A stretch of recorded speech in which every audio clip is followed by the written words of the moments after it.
5976. Tensions on the rise between a couple of neighbors in Asia. Officials say Pakistani airstrikes have targeted multiple suspected hideouts of the Pakistani Taliban inside neighbouring Afghanistan, killing at least 8 people and drawing return fire from the group. Pakistan's military did not immediately comment, and it's not clear how deep inside Afghanistan the Pakistani jets flew. The airstrikes are the first since 2022, when Pakistan targeted militant hideouts in Afghanistan, although Islamabad never officially confirmed those strikes. Monday's escalation is likely to further increase tensions between Islamabad and Kabul. I'm Charles de Ledesma. Spanish police have arrested 3 people for the deaths of 5 migrants forced to jump off the boat they were in with dozens of other migrants. Police say the smugglers had threatened the 5 with a machete if they didn't jump into the sea. News and analysis, townhall.com. Well, if he was hoping for a popularity boost from his State of the Union speech, President Biden and his partisans must be sorely disappointed. Mr. Biden remains at or below only 40% approval, according to last Friday's weekly averages from both RealClearPolitics.com and 538.com. Drilling down, a Reuters online poll a month ago indicated that perceptions about Mr. Biden are almost completely along party lines, with nearly 90% of Democrats in favor of the president and nearly 90% of Republicans opposed, with independents trending away from the president. According to that Reuters poll, 44% of Democrats rate political extremism as their top concern, compared with 38% of Republicans who cite immigration as their primary issue. George Williams reporting. Former President Trump vowing to slap huge tariffs on any Chinese-made cars and trucks imported into the U.S. from plants Mr. Trump says China is building in Mexico. Townhall.com.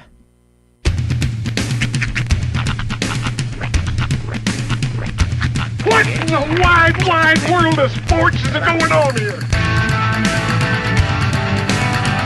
I promise you, whatever scum did this, not one man in this force will rest for 1 minute until he's behind bars. Now let's grab a bite to eat. Yeah, come on. I feel the hot wind on my shoulder and the touch of a world that is older. I hit the switch and check the number. I leave it on and then I slumber. I hear the rhythm ringing through it. Flamenco guitar and cumbia music. I hear the talking of the DJ. The Travelician, what does he say? I'm on a Mexican radio. I'm on a Mexican radio. Broadcasting live from high atop the J.P. White Building in downtown Roswell, New Mexico. It's Mornings with Mike Winters on 106.5 Roswell's Talk FM. Is that what I sound like when I talk? Now, here's your host, Mike Winters. And good morning, one and all. Welcome to Mornings with Mike Winters. I am he. That would be me, Mike Winters. Happy Monday. Yeah. Happy Monday. Mm-hmm. It's not that fun to say. It's also a Monday after St. Patty's Day, which means chances are you indulged in just a bit of green beer last night and waking up feeling like you need a little bit of Harrow the dog. Yeah, corned beef and cabbage, not so good the next day. It's great. It's great the next day. It's just it doesn't do great for your insides the next day. Well, happy post-St. Patty's Day, everybody. Hope everyone had a good weekend and they're having a good day thus far. Yeah. A little different. Got some rain over the weekend. Kind of a... It was actually really nice. It was. Yeah. I felt like we lived in a different place all weekend. Yeah. Know? And I guess Roy didn't get much rain at his on the south end, but because he was like, "Yeah, we didn't get any rain." I was like, "Shoot, it was raining quite a bit yesterday." Yeah, dude, it was torrentially downpouring for like a good hour yesterday. Yeah, like mid-afternoon. We got some rain. So. Puddle forming rain. Not just that little dusting rain. Well, and I even like Friday's dusty, spitty day, or not dusty, but more spitty of rain. Spitty, yeah. It was more that misty, just kind of like you go outside and it's enough to get your windshield wet, and that's about it. Yeah. And when the wind doesn't blow, it's just like the perfect. Like I was thinking about it over the weekend. Some people are like, "Well, I like it warm. I like it cold." I think I like it at 57 degrees. I think that's my sweet spot. That's your spot. 57 degrees just feels perfect. All right, well, there you go. Well, I know a lot of people in this town would disagree with you. Some people are like, "You know what's a good day? 90 plus." I'm like, "Oh, No, that's No way, death. no thank you. But then again, You're like, do you prefer to be hot or cold? I prefer to be comfortable. yeah.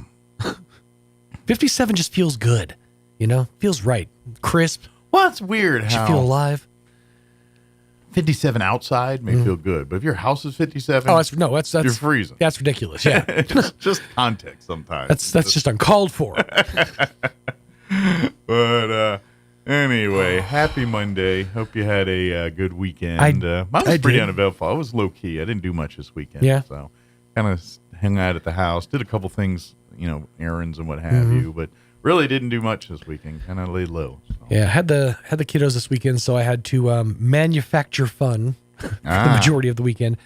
But no, it was nice. We had a birthday party for my friend Misty over at Thomas's on Friday. It was a nice little get together. Oh, how was the birthday party? It was good. It was good. Good deal. Small crowd and very quiet. No, nothing happened.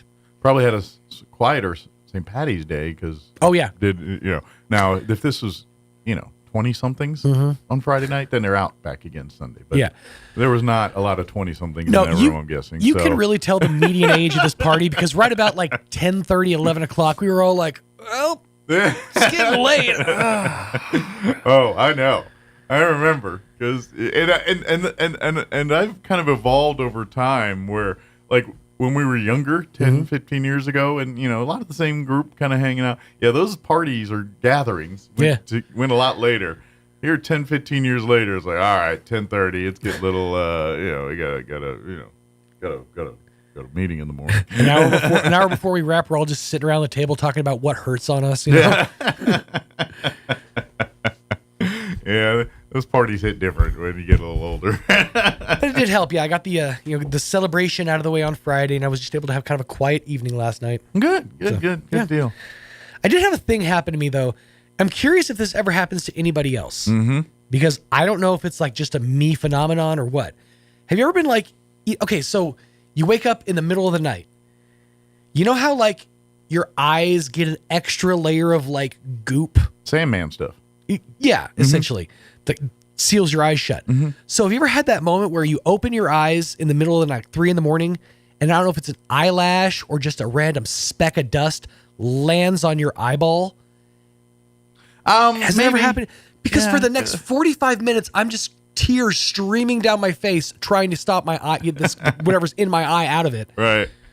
Yeah, no, I've had stuff like that, and I've had it too, and I haven't had it as an adult, but more younger. Yeah. Where you got so sick that stuff would get in your eyes, but it would like crust. Like I haven't had it as an adult, but I remember as a kid it got like that sometimes. Yeah, the crust is one thing, but my God, I was sitting there for like 45 minutes. Finally, I figured out if I just leave my eyes shut, and whatever's in there, smother it, it'll die and go away.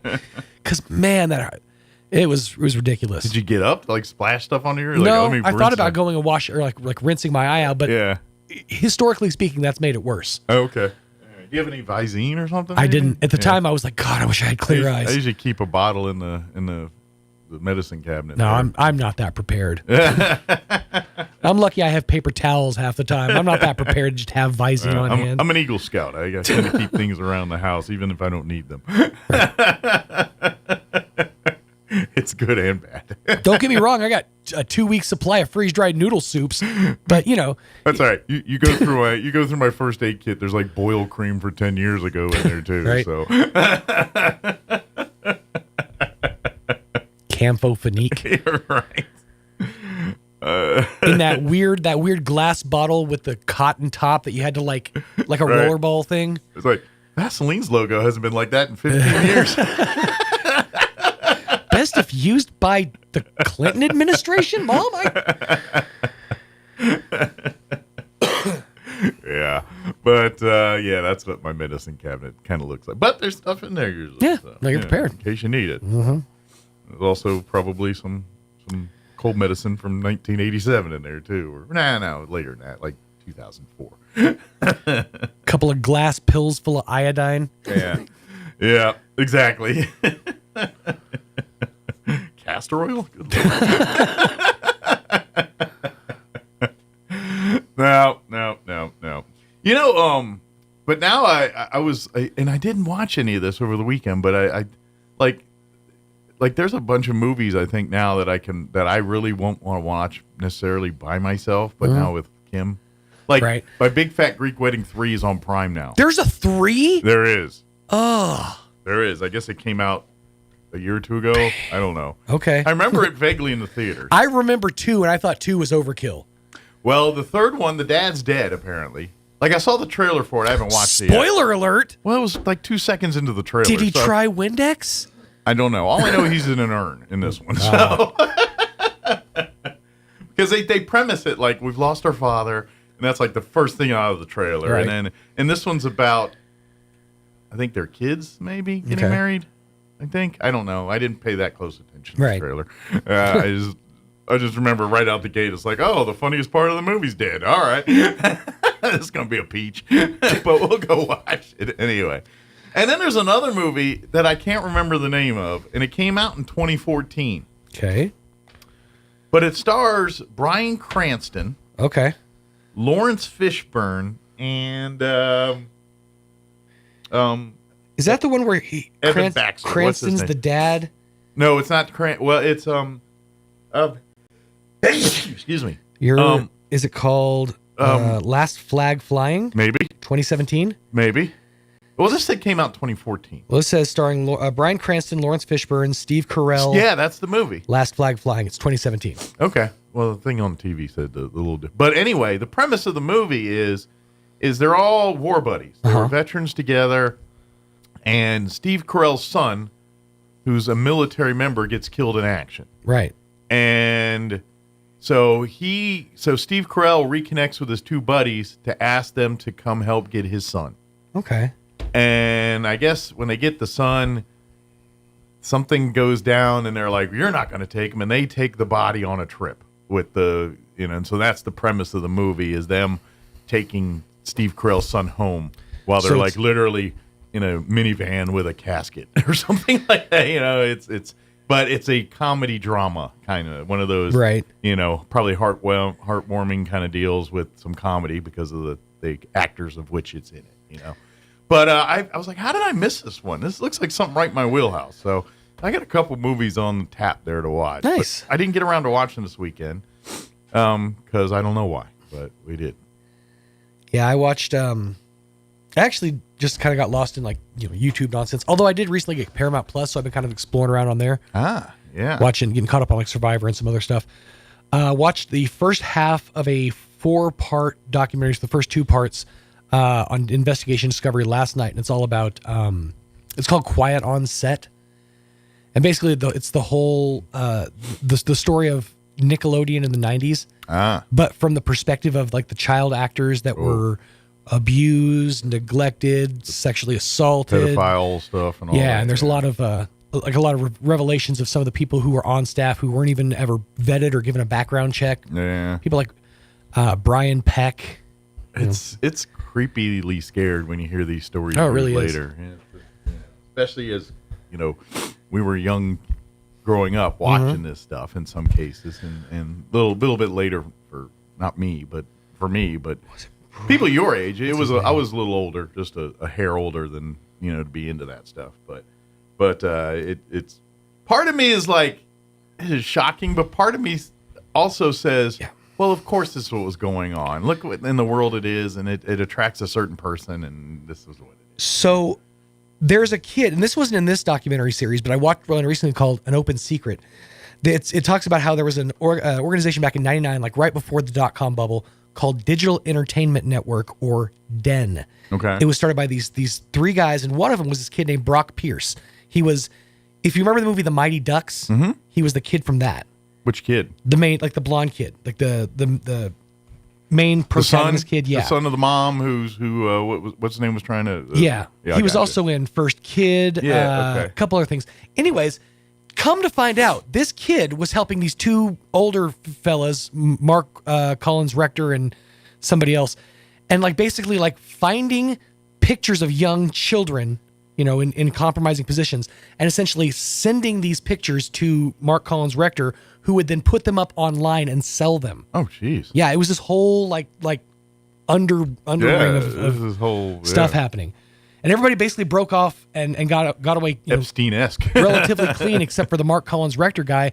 He ended up fleeing to, I think, Venezuela, and he's just completely disappeared. Wow. Like trying to get away from like extradition charges and stuff like that. But yeah, it's a sick place out there, man. Yeah. There's times I wish that I had, I wish my kid could have been famous because they got that face, but I'm so glad they didn't go Hollywood. It's like you hear this and how heinous. And I just remember like from my childhood, like child actors, and you heard some kind of salacious stuff on them. But in all fairness, the stuff we talked about is nothing compared to like this stuff. Like, for example, one of the biggest of those salacious things from something from my childhood was if you remember the movie with The Toy with Richard Pryor. And there was a boy that was the main kind of character in that. Right. And that boy went on to do adult films. I remember that, yeah. And I remember that was such a big deal. Remember the kid for little, and but on the salacious scale, that's like a 1. It compared is to everything that's going on now. Then there's other things, like if you look at how like Judy Garland was treated on the set of like Wizard of Oz. Yeah, they had her on a diet of black coffee and cigarettes. Well, see, you hear those stories and like that's why we have unions and child labor and all these things now because of those stories. Right. But by the time I was a kid, that's supposed to have been worked out. It was like there was all kinds of rules about kids and working and all that. And so to hear those things, but anyway, we got to get an interview going. But it's just it's different, but not. It's good to know that enough light was shed on it that things have changed. Yeah. Hopefully for the better. But then again, who knows? Yeah, I'm not in it. So. I mean, how many of these kids programming things are still doing this kind of stuff behind the scenes, and we don't know. Who knew if Barney was stooping somebody in the back? Exactly. In the school behind him. I'm telling you, there's a whole creep factor there that if I heard something, I'm like, of course. Let me give you the rundown for today's show. We're going to replay some interviews. We did have a guest scheduled today, unfortunately. We're going to have to reschedule them. Some stuff going on there, and we don't. So we'll. I'll talk about it later when it's appropriate. But anyway, in the 7 o'clock hour here in just a few minutes, last week we had Joanne Lopez with the Chaves County Health Council join us and Bill McCullough with VDEX, diabetes, and had a great conversation with them about VDEX and an update from the Chaves County Health Council. So we'll play that interview for you here in just a bit. Friday, Elliot Rodriguez with Loan Depot joined us in the 9 o'clock hour, give us an update on Sage legal advice. My word, Sage. But we'll play that interview here in the 8 o'clock hour. And then last week we had Janine Best from the Chaves County Federated Republican Women join us, talk about their next Federated Republican Women's meeting, which is this Wednesday at the Roswell Convention and Civic Center. So we'll play that interview. She previews what's on tap for this next meeting, menu, the whole bit there. So we'll play that about 9:15. Plus, we'll have all of your features that include the news of the local and national variety, Wall Street business updates, and sports, Chaves County sports, and whatever else we can come up with for today's show. But first, here is your weather. They've backed off on some of the rain now. Like last week we were doing it, and they were going to rain this weekend and then rain through. Now it's maybe like Thursday, but now it's pretty much wrapped up. But here's your weather. I'm meteorologist Steve Hamilton with your Pecos Valley weather. That low-pressure system is finally moving off to the east. We'll get a mix of sunshine and clouds today. Still a slim chance of a shower. We're in the upper 50s to low 60s. Overnight, some lingering cloud cover and just an isolated shower. Lows around 40, and then maybe a few showers hanging around on Tuesday, but we get sunshine in the afternoon. We're expecting low 60s. That's your latest forecast. I'm meteorologist Steve Hamilton. Thank you, Steve. Currently 43 degrees here in Roswell. Humidity is at 82%. Winds currently out of the north at 7 miles per hour. Partly cloudy today. No talk of rain. High of 63, though. Winds out of the northeast 5 to 10 miles per hour. Mostly cloudy tonight. Expect an overnight low of 40 degrees. Winds will be out of the south 5 to 15 miles per hour. For you Tuesday, partly cloudy, 67 for a high tomorrow. South winds 5 to 10 miles per hour. Tomorrow night, partly cloudy, expect an overnight low of 40 degrees. South winds 5 to 10 miles per hour. Wednesday, they're talking a slight chance of rain, 20% chance at some showers and thunderstorms for Wednesday afternoon. Mostly sunny and a high of 69 degrees. Northwest winds 5 to 10 miles per hour. Partly cloudy Wednesday night, overnight low of 42. Thursday, sunny and 76. Friday, sunny, highs near 80, 79 officially. And then for the weekend, mostly sunny and 80 on Saturday. Sunday, partly cloudy, 76 and windy because, it is that time of year. We do get that from time to time. All right, 7:23. Let's get you into your Roswell Livestock Report with Smiley Wooten. Quick commercial break. Then we're going to play our interview with Joanne Lopez from the Chaves County Health Council and Bill McCullough with VDEX. That's up next. Don't go away. Good morning, this is Smiley Wooten at the Roswell Livestock Auction. Had a light March run this week, but a nice selection of all classes of cattle, especially high-quality native calves, light yearlings with condition. We expect to sell 850 head, breaking down like this: 75 to 100 weighing cows and bulls, 75 to 100 pairs of bred cows, 650 700 calves and yearlings today's sale will include 15 to 20 cow-calf pairs, 18 bred cows, Baylor Ranch, Sierra Blanca, Texas, good quality black Brangus cross cows bred to Brangus bulls. These cows 3 to 6 years old. They are small to medium frame cows. 95 calves, Mr. John Woodburn, Pinon, New Mexico. Eggs quality, mostly yellow crossbreds. Calves, cattle wean 60 days, 1 round of shots, medium condition, right off grass and cake, 575 pounds. 97 calves, the Baylor Ranch, Sierra Blanca, Texas. Good quality black and red Brangus crossbred calves, thin to medium condition, 575 pounds, and 51 calves and light yearlings, Guadalupe Mountain Farm, Sierra Blanca, Texas.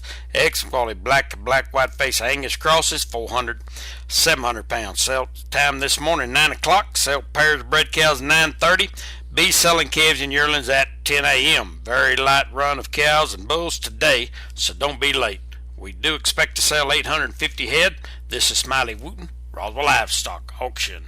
Are you or a loved one having a hard time getting to your medical appointments? At Artesia General Hospital, we believe that transportation should never be a barrier to good health. That's why we're excited to announce our new non-emergency medical transportation services. Each of our vans is wheelchair accessible, and our friendly certified drivers go the extra mile by meeting you at your doorstep and ensuring a comfortable ride to your Artesia General Hospital services. Rides are available Monday through Friday from 7 a.m. to 5 p.m. Schedule your ride today by visiting artesiageneral.com/transportation or calling 575-736-8211. Believe it or not, your home insurance company isn't evil. Jennifer from Trustmark Roofing here. A lot of roofers make your insurance company out to be your enemy. They'll talk about fighting and battling your insurance to get you the claim you deserve. But honestly, your insurance company is a group of people just like you and me. That's why we don't treat your roof insurance claim like we're going to war. We treat it like a court case. We provide your insurance company every piece of evidence needed to get you the highest possible claim. We submit photos, videos, detailed documents, and line-by-line estimates. And guess what? Our non-combat approach works. On 92% of roof insurance claims, we get the highest amount the first time. And the rare times we don't, well then, that's when we go to bat for you. Call today for your 20% off coupon for our spring roof and gutter maintenance service. 575-755-ROOF or visit TrustmarkRoofPros.com. Trustmark Roofing, we put people first.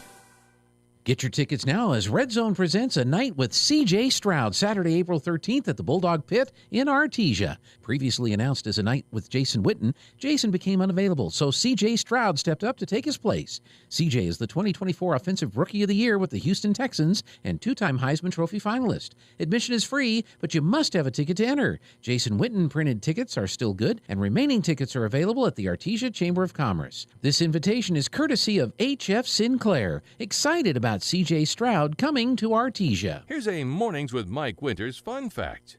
More than 50% of Americans fall asleep on their sides. That's way better than falling asleep on someone else's side. Here's Mike Winters. So when they're not, having their monthly meetings, and of course we're in election year, so you're going to see a lot more what fun candidates start being guests at the different meetings yes. here.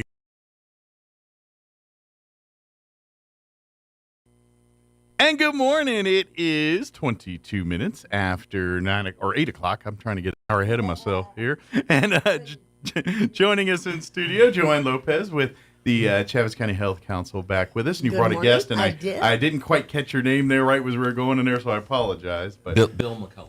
Okay, and Bill, you're with VDEC? VDEC's Diabetes. Okay, and talk a little, what exactly do, we got the diabetes part, but talk a little bit about what the organization does here. So we're really a company that was built around solving this diabetes epidemic. Gotcha. And we opened a clinic in Roswell here in August. Okay. We just opened one in Clovis, and we started in southeast New Mexico, and the idea is expand throughout the state and ultimately across the country. Awesome. Okay, very good. Well, I know Joanne's got a few things first, but I just kind of wanted to set the table there so we get back to talking about that. And unfortunately, your business is growing. That's the problem is we're at a stage now where, like when I was a kid, diabetes was almost isolated to something older folks get, to be honest, and things like that. And nowadays, their children are being diagnosed with it. So it's we're almost in epidemic stages, I think, with some of this with diabetes. It's worse than you think. Yeah, and there's a lot of variables too. Yes, there's so many, and not all of them are your fault. Yeah, most of them aren't. Yeah, exactly here. But first, I know for folks not familiar, the Chaves County Health Council first serves as a healthcare resource for all of Chaves County, really through their 211 hotline, which is a number. Remember it. 3 digits. If you need to put it in your phone, bookmark it, whatever you got to do to remember it. It's just 211. But it is a information resource for anything healthcare related, and even beyond that a little bit too. Absolutely. So, like if you need, if you have any questions about resources or things, the Department of Health, if you need like WIC or some of that kind of stuff, don't hesitate to call 211. They'd be happy to help with that kind of stuff. Even stuff like maybe you're new to town and you're looking for a doctor or resources for healthcare and not sure where to turn, call 211. Let them put you in the right direction. Or maybe you have a family member that has special needs or special services, autism, things like that. Need to know resources for that in our community. Call 211. And it's not a 24/7 hotline like a 911. So if you have a medical emergency, call 911. Absolutely. And please. Joanne does like to sleep, so don't call 211 at 2 in the morning because she's probably not going. I think just on New Year's Day is when I answer at 2 in the morning. Yeah, that one you might get ill, but it really is an information resource for all that. Absolutely. So, and of course, one of the other things that most people know the Health Council for is the annual Health Expo that you guys do right around before back to school time here in August. Yes. And at Convention Center here, where it is probably the biggest one-stop shop resource for all things healthcare in Roswell each year is that health fair. So, and this year it is August the 3rd, and we're just getting started on with the planning stages and all that kind of stuff. Jennifer will be on in a few days, and she'll talk about it more. Good deal. Yeah, so because now's the time to start getting vendors lined up, sponsors, organizations and stuff like VDEX and stuff, to come and be a presence at the health fair. And so now's the time to reach out to the Health Council and get that stuff and locked they can down. call 211 if they need any type of information. We need to roll in the traveling colon or the big guy. Oh, I know. Yeah, they didn't make it last year. I don't believe they did. So we need the colon back. I like to make it like the old at the old carnivals, the love tunnel rides, where you get the colon of love, and we can get little boats and they can go through. We can have heart-shaped polyps. That's funny. But before we talk more about VDEX here, also another event we do want to put on folks' radar, especially veterans. They've got a big veterans event here on April 6th, together with Veterans Organization, the SWOT. They're having a, I guess you could say, a community brainstorming event. Is that kind of would be a good term for it here? And this is an opportunity for folks to talk about benefits, opportunities for veterans in our community, mental health, resources, kind of the gamut of things that veterans need. Obviously, I imagine spread the word and reach out to our American Legion and VFW and Chaves County veterans out there to be a part of it. But the event will be taking place at American Legion Post 28's facility, which is on Montana there, 1620 North Montana, April 6th from 11:30 to 2. There will be childcare provided if you have children Okay. What you need to do is call 211. Okay. Or dial 575-550-5585. And that way you got to get registered so we know how many children. So we have. There's only so much space at the VFW Mm-hmm. hall there, and by the way, 211 like you were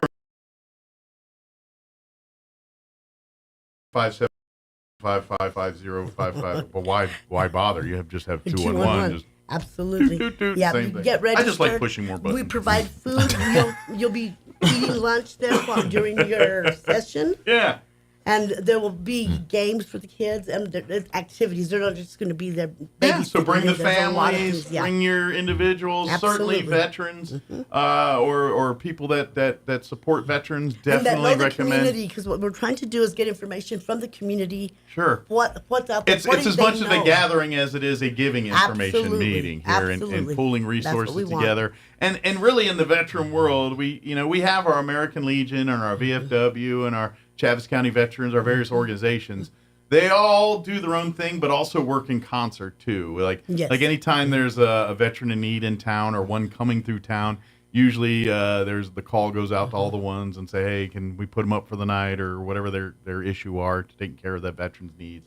So they do have some of that there, but you guys do really want to get in the loop on some of that stuff and say, how can we also be so when they come to us for this stuff, how can we give them those resources and things too? And Together with Veterans is a program of the Chaves County Health Council, and something that Together with Veterans sponsors is Veterans Ride Free, which is at the transit center. Yes. Any veteran can ride the transit for free, and we sponsor that. And they always they always need volunteers because they drive vets all over the state. They go to Texas. They go, some are local, close like Artesia and things like that, but some are going to Lubbock, Albuquerque.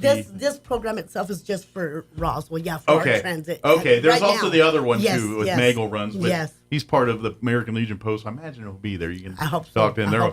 But I bet you're looking for volunteers too. Well, we're looking for people to sign up. We'd like to get 20 to 40 that would just show up to get information from them. Yeah, good deal. So please come to the meeting. Come have lunch. Absolutely, lunch. There's food and your kids are the Legionnaires cooking the food? No, we're gonna have a taco truck out there. Okay, cool. And, all right. The kids will be eating pizza. Because Legionnaires can cook too. Most of them, not all of them, but most of them. Some of them are dangerous around the grill. Others are pretty good. But anyway, again, that's April the 6th, 11:30 to 2 p.m. And again, that'll be American Legion Post 28. Yes, and be sure and register first. Yeah, call 211 to register. Yes, and you can bring your children. You don't got to look for a sitter. Yeah, absolutely. Bring the Boys and Girls Club will have activities and things like that. So their kids will be taken care of very well. Absolutely. So please, RSVP. Come help give us information, help receive information, and let's try to get our veterans and everybody on the same page here in the resources and stuff like that. So, is there anything else we want to talk about, or we want to talk transfer? We're going to go to our guest member. So, like you gave us a little bit of background on VDEX and things, but is that strictly what the company does? Is diabetes? I mean, there's not lack of work for you there, but that's it. That's the wheelhouse. You 100% focus. Yeah. Okay. So like, what is it now? Do you are you a resource, or do you actually replace as a primary care doctor for? We're a specialist, so in place of most diabetes is treated by primary care today. Yeah. But the primary care oftentimes refers to us because this is a problem that primary care really cannot deal with, and so we created VDEX to be that specialist in diabetes care. Well, and it makes sense because it's. And your primary care doctor is a jack of all trades. That's the part of that job. And so they're experts in all areas of medicine. But when it comes to specialized medicine, when it becomes the latest in technologies and diabetes treatment and things like that, they're probably going to be not quite on the cutting edge because this is what you guys do all day. Yes. And then basically what happens is when you guys find out, I imagine you meticulate that information down to primary care physicians and things and say, hey, when you have your patients and you come across, refer them to us. We can give them specialized treatment in those areas. Exactly. Things like that. So and that's. And even kind of what we were talking about earlier, when we were talking about everybody's fault and things like that. There's been a lot of lessons learned in diabetes because 20 years ago you get diabetes, and it's like, well, you change your diet, and no, don't get me wrong, diet is a very big part of diabetes and developing and all that there's no and if or but about that. But in the world we live in, the things we think are what they aren't what they think they are. We live in a world where processed foods and things, and you think you're eating a potato, but it's not quite the potato. You think it's the potato. Right. It is. Right. And so you're combating that as well. And they're also seeing how the sugars react different and things. And so just, making sure that you keep your sugar at a certain level isn't always the magic cure here to deal with diabetes. There's a lot of other variables. And the other aspect of it too is your body changes over time. So what's working for you now may not work for you 10 years from now. Yes. And so that's where having the expert in the room is probably the better, versus relying solely on your primary care physician as your main source of information and treatment for diabetes. Well, in the primary care practice they're overrun at this point, and they need an expert to essentially subcontract out that care to. That's us. So I imagine it even changes the way because like you said, they're overrun. So it's a matter of, okay, you got diabetes. Here's a combination of pills. Try that. Yes. And see what happens and come back in a month. Oh, that didn't work. Let's try a different combination of pills. Right. And that's a little bit hodgepodge on the way of treating medicine. Well, here's what's interesting. There's over 100 different medications that are FDA approved to control blood sugar. How is a primary care physician to understand what do you use and when? Sure. When they also have to understand, scuffs in the skin and infections and the myriad of other details that primary care deals with. Right. So diabetes is a really unique disease, and it's a very unusual disease. So primary care doc is they just don't have the time. And when we tell them what we do, they say, oh, my God, great, and they refer to us. Sure. And I would imagine, too, with diabetes, like many other medical conditions, there is embarrassment or shame factor is probably not the right term, but apprehensive, because they're just going to yell at me and tell me I'm doing all these things wrong. And so people, for that reason, tend to stay away because I already know what they're going to tell me. And so there's a judgment. Yes, absolutely. And this is a huge problem, and one that we made a principle at VDEX very early on, which is we don't judge the patient. We don't sit in judgment. However they got this condition, our job is to solve it. And you're right. There's this whole judgment with type 2 diabetes that you must have done something wrong to get it. The reality is that it is so easy to get today, and it is not the fault of the patient. If you want to put fault anywhere, put it on lifestyle changes, video games, let's say, lack of physical activity. So maybe it's we take recess out of school or we take PE out of school. Sure, that contributes. And then at the same time, we develop Twinkies and we say, hey, try these. And these are really good tasting. Yeah. So, the patient's not at fault. And it's a big global, and there's even more wrinkles than that because, we live in a world where there's less people making food and more demand for food. And so the world gets creative on making food. And I think what we're doing is we're getting a lot of food that's, and it maybe shouldn't be qualified as food. So, you know what I mean?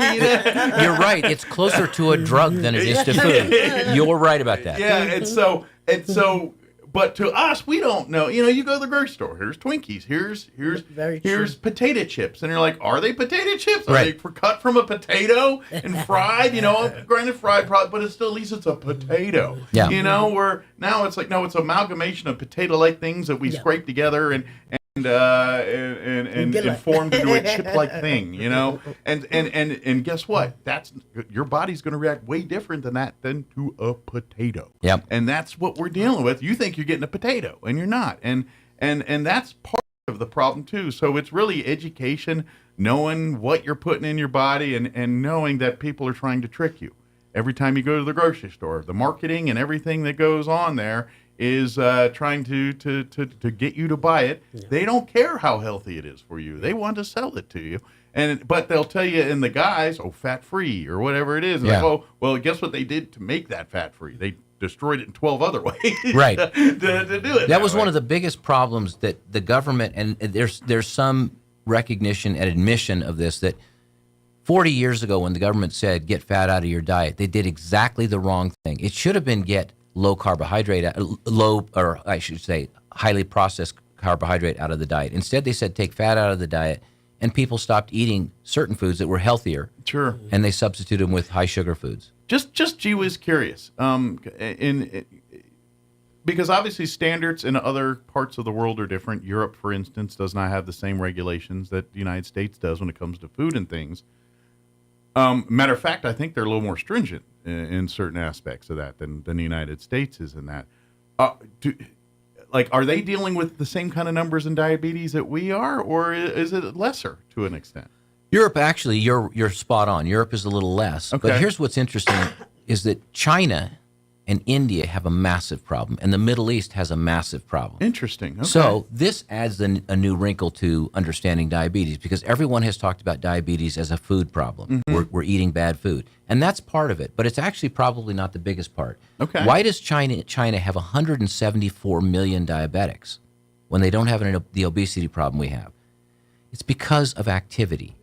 The reality is what we have found is that in China, and this happened in China, and of course it happened in the Middle East. In China, they rapidly transitioned from an agrarian society, essentially rice cultivation, to working in factories in front of a computer screen. Stagnant. Yeah. Okay. Sitting in a box all day. In the Middle East, in the Middle East, about 80 years ago, diabetes began an inexorable rise. What happened 80 years ago? Discovery of oil. And suddenly Arabs they transitioned from being goat herders to essentially working or not working at all and just sitting on oil wealth in air-conditioned homes and eating the workers are working, but the rest are back in boxes and computers and counting the cash. And what they have found is that diabetes correlates more closely with activity level than it does food. So interesting. How do you solve? How do we deal with this problem? Well, and then you look at globally here, the internet. The age of the internet happens, and we went from being a smaller world communication-wise, but like you said, we physically don't have to do things as much anymore. We sit. One of the worst things that could happen to produce diabetes, people say, well, the food, Coca-Cola. I'm not going to put all the blame on Coca-Cola. Video games are terrible, because kids sit at home. The best thing for diabetes is roll out a soccer ball to the kids and say, go outside and kick that around. Yeah. If you can get them out of the house. Yeah, that is one of the best things you could do for diabetes. Is keeping kids active and doing that thing. And I know exercise is a 4-letter word for a lot of people. Right. That's why I say make it fun. Yeah. But that's just it. Exercise is not going to the gym to do squats or get on the treadmill for an hour either. If that's your jam and that's what you love doing, God bless you, knock yourself out. But most people don't find enjoyment in that. Right. So find in other ways. Go walking. Go utilize your parks. We have a lot of great parks and things around here. Go out there. Take your family out there and throw a Frisbee around for an hour. Or kick a soccer ball or walk the dog. Best thing you can do. Yeah, these are keeping active. And to be honest, that's your like if you're on a stricter diet of food and things, that's your great cheat code. When you do mess up, because you're gonna, especially when you're regimenting yourself, taking the walk and those are the ones that counterbalance when you have the bad night of too many pieces of pizza or whatever you did to overdo it that night. You know, that's it is the magic bullet, so to speak. If you want to call, if there was a magic bullet in any of this stuff, at the end of the day, it's being active. That's it. That one will do you more than anything else. Bill, do you want to talk about the services? Yeah, that's what I want to get to is, like, for folks to come visit, do they have to be referred to a primary care? No, they can just come directly to you? They come directly to us. We accept all insurances. Okay. And the idea, what they can expect is that we start with a realistic assessment of what is their blood sugar doing. We put on a sensor called a continuous glucose monitor.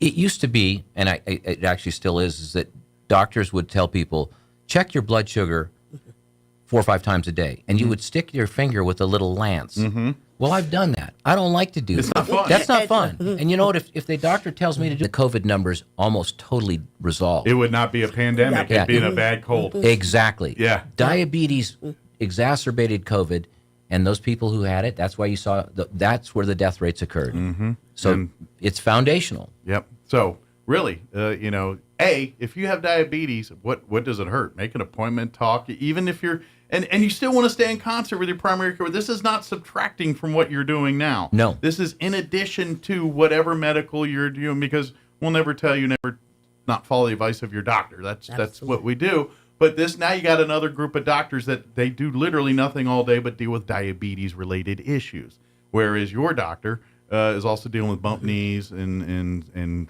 flu, cold, infections, RSV, whatever the latest deal is going on right now. That's what they're dealing with, and they don't have the time to. Just and when we introduce ourselves to the primary care physician, what we tell them is, look, we'll take care of blood sugar. We know that when we send that patient back to you with better blood sugar control, everything else you treat them for will be easier. And they said, thank God. Yeah. Well, and you even look like when you go to some of your other appointments, like your dental appointment. You know, and nowadays they're taking your blood pressure and doing all kind of stuff, and you're like, you're just cleaning my teeth, doc. But they don't realize all of this is tied together. You know, that when they're finding out about dental work and heart issues and how that's related, and how if certain things can, you know, people were dying because they found out there were some infections and things that were going on with dental work that was impacting the heart, but this is back to that point, how everything is tied. This is a big system. Everything impacts. If one thing's not working, it's going to impact other parts. It's no different than your computer or your lawnmower. If one thing is not working right on it, then it's going to impact the rest of the operation. Your body is the same way. That's right. And blood is the life force throughout the body. And if that blood has too much sugar in it, it affects everything. Yeah. It's kind of, there's certain aspects, you talk about your brain and your spine, because those are important, because that's your information superhighway to telling everybody to move the arms. And so when something impacts there, it generally creates problems. And like you said, back to your blood is the exact same thing, delivering the oxygen, the nutrients, everything that the rest of your body needs to do its thing. It's the highway for that. And so if it's gunked up, it's probably going to gunk up whatever it's sending to people. Well said. Well said. And that's, you kind of, if you look at it in kind of that abstract machine way, some people can understand it a little better. Yeah. It's like, okay, now I can see the picture here. It's just the education. Wow. And because we look at the body as such a complex thing, and it is, but at the end of the day, it's a machine with parts like anything else that you got to make sure the parts are working good. You know? And the analog, we all know, most of us now know that, hey, change the oil frequently in your vehicle. That's sort of foundational to good vehicle health. Yes. Okay, the analog, of course, is blood in your body, and you got to keep sugar out of your blood. You got to keep it down. So if oil is important to your car, blood is very important to your body. The same thing. Get the oil clean. Keep the sugar out of the blood. Absolutely. And so if you've been diagnosed pre-diabetic, diabetic, you've been dealing with it for years, you've just been recently diagnosed with it, doesn't matter. Let's get something set up here, and let's get an appointment set up. Let's have a conversation. Yes. And let's find out exactly where you're at. And I guarantee by the end of that conversation, you could probably be blown away about the amount of things that are still on the table for you to take care of when it comes to your diabetes. The worst thing you can do is ignore it. Absolutely. It may not hurt you at that, and that's part of the problem, right? It doesn't. You feel fine today. You feel fine today, and so if you ignore that, you will not feel fine down the road. Yeah. It will eventually get you. Put it this way. You're going to get older. That's life. Everyone gets older, and as you get older, certain aspects of your body tend to stop working. It's just part of life, and things you're going to get thicker glasses. You're going to get less hair in places and more hair in other places. These are just life's things. Life. Your heart is going to deteriorate, and your muscles are going to, because they get tired after 50, 60, 70 years of use. But again, if you take care of it, if you just, when you get the diagnosis and don't ignore it and listen to those things, when you do hit 50, 60, 70, you're just dealing with, my glasses are getting thicker. You're not dealing with, by the way, my legs hurting more, my vision's decreased way down. I don't have nearly the my blood pressure's up or whatever, all the other ancillary. I'm at risk of having a stroke now much more now because now I've been dealing with diabetes untreated for 20 years as opposed to blood sugars that were regulated for 20 years. That's right. It's a big difference. Yep. And that's what he's trying to ingrain into your head here is if you've got that diagnosis, don't just ignore it and say that's a problem I'll worry about in 20 years when my foot's about to fall off. Right. Is there like warning signs? Is there what does a person need to feel to go to you and say, can I be tested for diabetes? Can you do that? Yeah, we can certainly do that, and we do that for a lot of people. There are some people who just as part of their health routine get this checked, get blood sugar checked, and we do that, and that's all fine. The problem with certainly early stage diabetes is there is no warning sign. You don't know when things have gone awry. If you start noticing that you're urinating a lot or drinking a lot of fluid, those are key markers that something's not right here. Sure. Some people will get a little bit of fuzziness in their vision, but those are people who've been diabetic for a while. And if your blood sugar is high, you can go on for many years without even reacting to it, and it's doing damage. Yeah, it's just slowly tearing down the body. It is. Piece by piece. And then at some point, it's going to tear down to a point where then you start feeling the symptoms and feeling an issue. And by that point, it's a lot harder to reverse what's going on. Yes. As opposed to 20 years ago when you're just maintaining and keeping. Now we got to do some heavy lifting to get it back to feeling better. Yeah, and the fortunate thing about the body is we continue to be amazed at the body's ability to heal itself. If you remove the offending agent, in this case sugar in the blood, or we get that down into normal levels, the body heals remarkably well, and you can get those 10 years of life. If you don't do something about it, you're going to have a problem. There's as simple as bad, it's just going to play itself out over time. And of course, a lot of people, when they hear the diagnosis here, I just saw the time, we better wrap this up. But a lot of people, when they hear the diagnosis, they get to think, oh, great, now I'm going to eat rice cakes, or, my life of eating foods I love is gone. And you got to get out of that mindset, too, Right. because, no, and really, it's not about, it's portion control. It's like, yeah, you get to eat ice cream or get to eat, but we got to do it in a way that's not you eating the whole half gallon or, not eating it right before you go to bed, or do it in a way that's more, more reasonable. And I'll tantalize you with one last point. Okay. There's something coming. I'm not going to get into it now where you don't even have to change how you eat. Oh, wow. You want to have McDonald's and Coca-Cola? You can. That's a scary and thought. And you can control your blood sugar. Okay. So this is farther down the road. I'm going to leave that. Sure. That's not right. That's not an excuse to just keep eating poorly in the meantime. Wait not for this yet. to come out. Not yet. But again, get back to what you've been telling you for the last 20 minutes. Right. Isn't that Get some, and you know what? Here's the other thing too. If you're like, well, crap, I'm the guy that's been doing this for 20 years, and now I'm in that situation. You said don't get yourself in that. If you are, come down. This is still the time to help you. Are you breathing? You're living? That's why There's we still exist. quality of life left? Yes. Let's see how, and you know what? Okay, you had a bad go of it now. Well, let's start fresh from here. And like you said, if we get the sugars and things down, you will see a reversal of some of the numbers, the numbness, the things that are being debilitated start going the other way. Yes, they do. If you get your numbers back. The body heals itself. Yeah. We're just like the Star Trek aliens. We're just not as fast at it. We're wrong. In Star Trek, the arm grew back. Well, it won't grow an arm, but that's why they talk about your immune system and colds and things. And the best thing is feed that immune system, because we can pump you with all the drugs, but the best doctor in the world is your own body fighting it. And sometimes, yes, and sugar actually fights against your immune system. So you're right; it's all tied in together. Absolutely. Get the sugar under control, the immune system works better, health is better. And plus, when you get colds and things, a lot of the medicines aren't diabetic friendly because or blood pressure friendly. Right. Right. And, a little bit of both there, but again, that's the stuff you got. But again, having someone in your corner telling you and giving you the education on that stuff and helping you navigate it. Knows you, that exactly, and knows you, not that you have diabetes. Yes. Knows you with diabetes as opposed to I know diabetes. And that's the difference. Did you want to talk about the blood drive?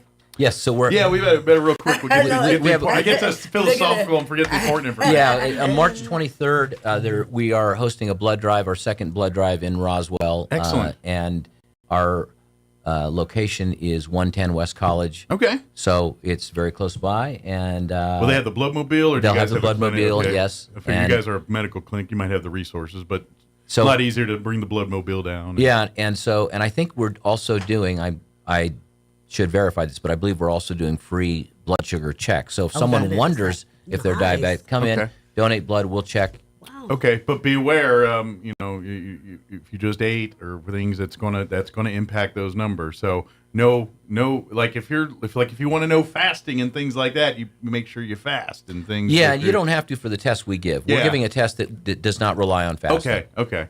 But like, just be aware that when you ate and how you ate will impact those numbers when they check it. So if you roll in right after a cheeseburger trip to McDonald's, your blood sugars will look a little different than when you did. And what about the phone number too? Yeah, let's give that phone number.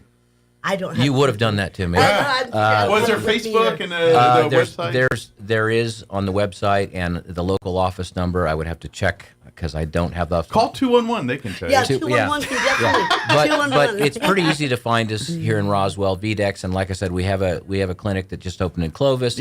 And we've had one for 4 years prior in Alamogordo. Excellent. And so we're going to be opening in Hobbs and Carlsbad and Cruces, and so we're marching throughout the state. Excellent, and that's the key, because diabetes is such a problem that every small town could easily support. Absolutely. And that's our mission. Yeah.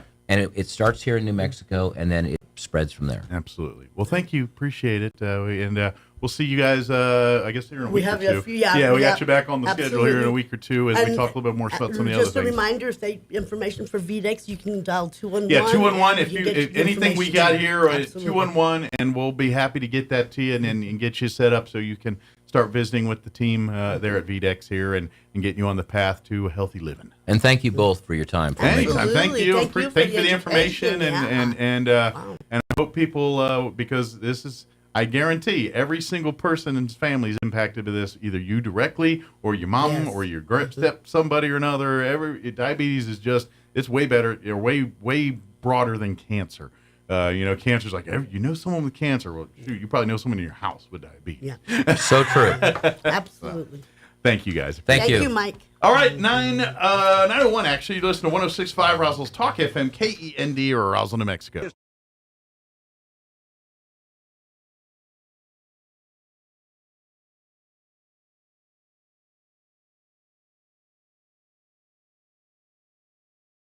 Field Oil Company is a name you can rely on, with full service at the pump the way it used to be. You can expect service in just 15 seconds. They offer bulk fuel and oil services and even diesel exhaust fluid. Wakefield Oil Company will deliver to farms, ranches, dairies, the oil fields, and more with dependable service you can count on. So the next time you need service or delivery, go with the name that locals have trusted since 1983. Wakefield Oil Company, 311 South Virginia in Roswell. Let them earn your business. In a race where the outcome was never in doubt, Russian President Putin has won a fifth six-year term.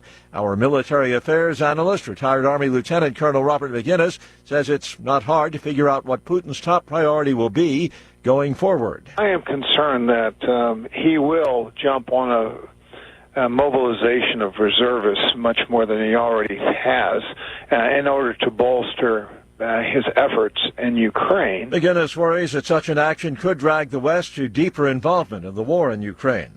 While gang violence continues to worsen in Haiti and the U.S. evacuates American citizens, the situation in another Caribbean nation, Cuba, seems increasingly unsettled.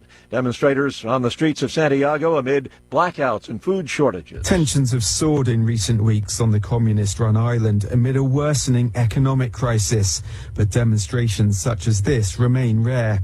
In a series of posts on social media, President Miguel Diaz-Canel acknowledged the protests and said he was listening, but accused the United States of seeking to foment unrest.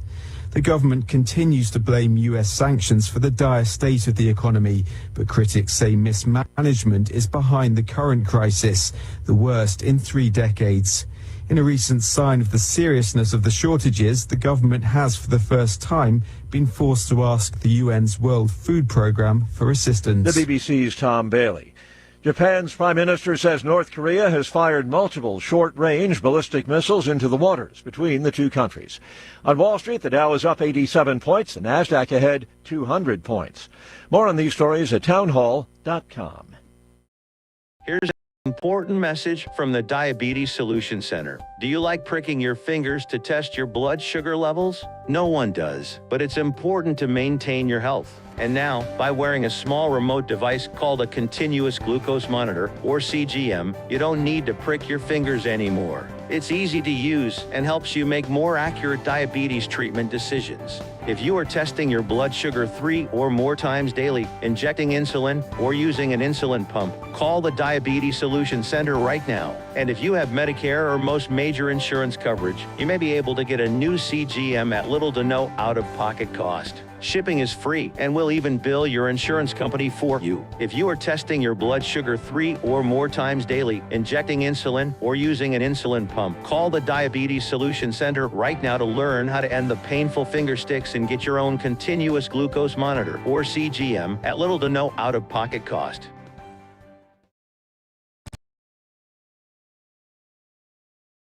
Station in a Paris suburb was attacked with fireworks and gasoline bombs. Video on social media shows the police station at La Courneuve being lit up by a barrage of missiles, mainly fireworks adapted for the purpose, which are today a commonly used weapon by French rioters. About 50 youths were involved, and they dispersed after police reinforcements arrived.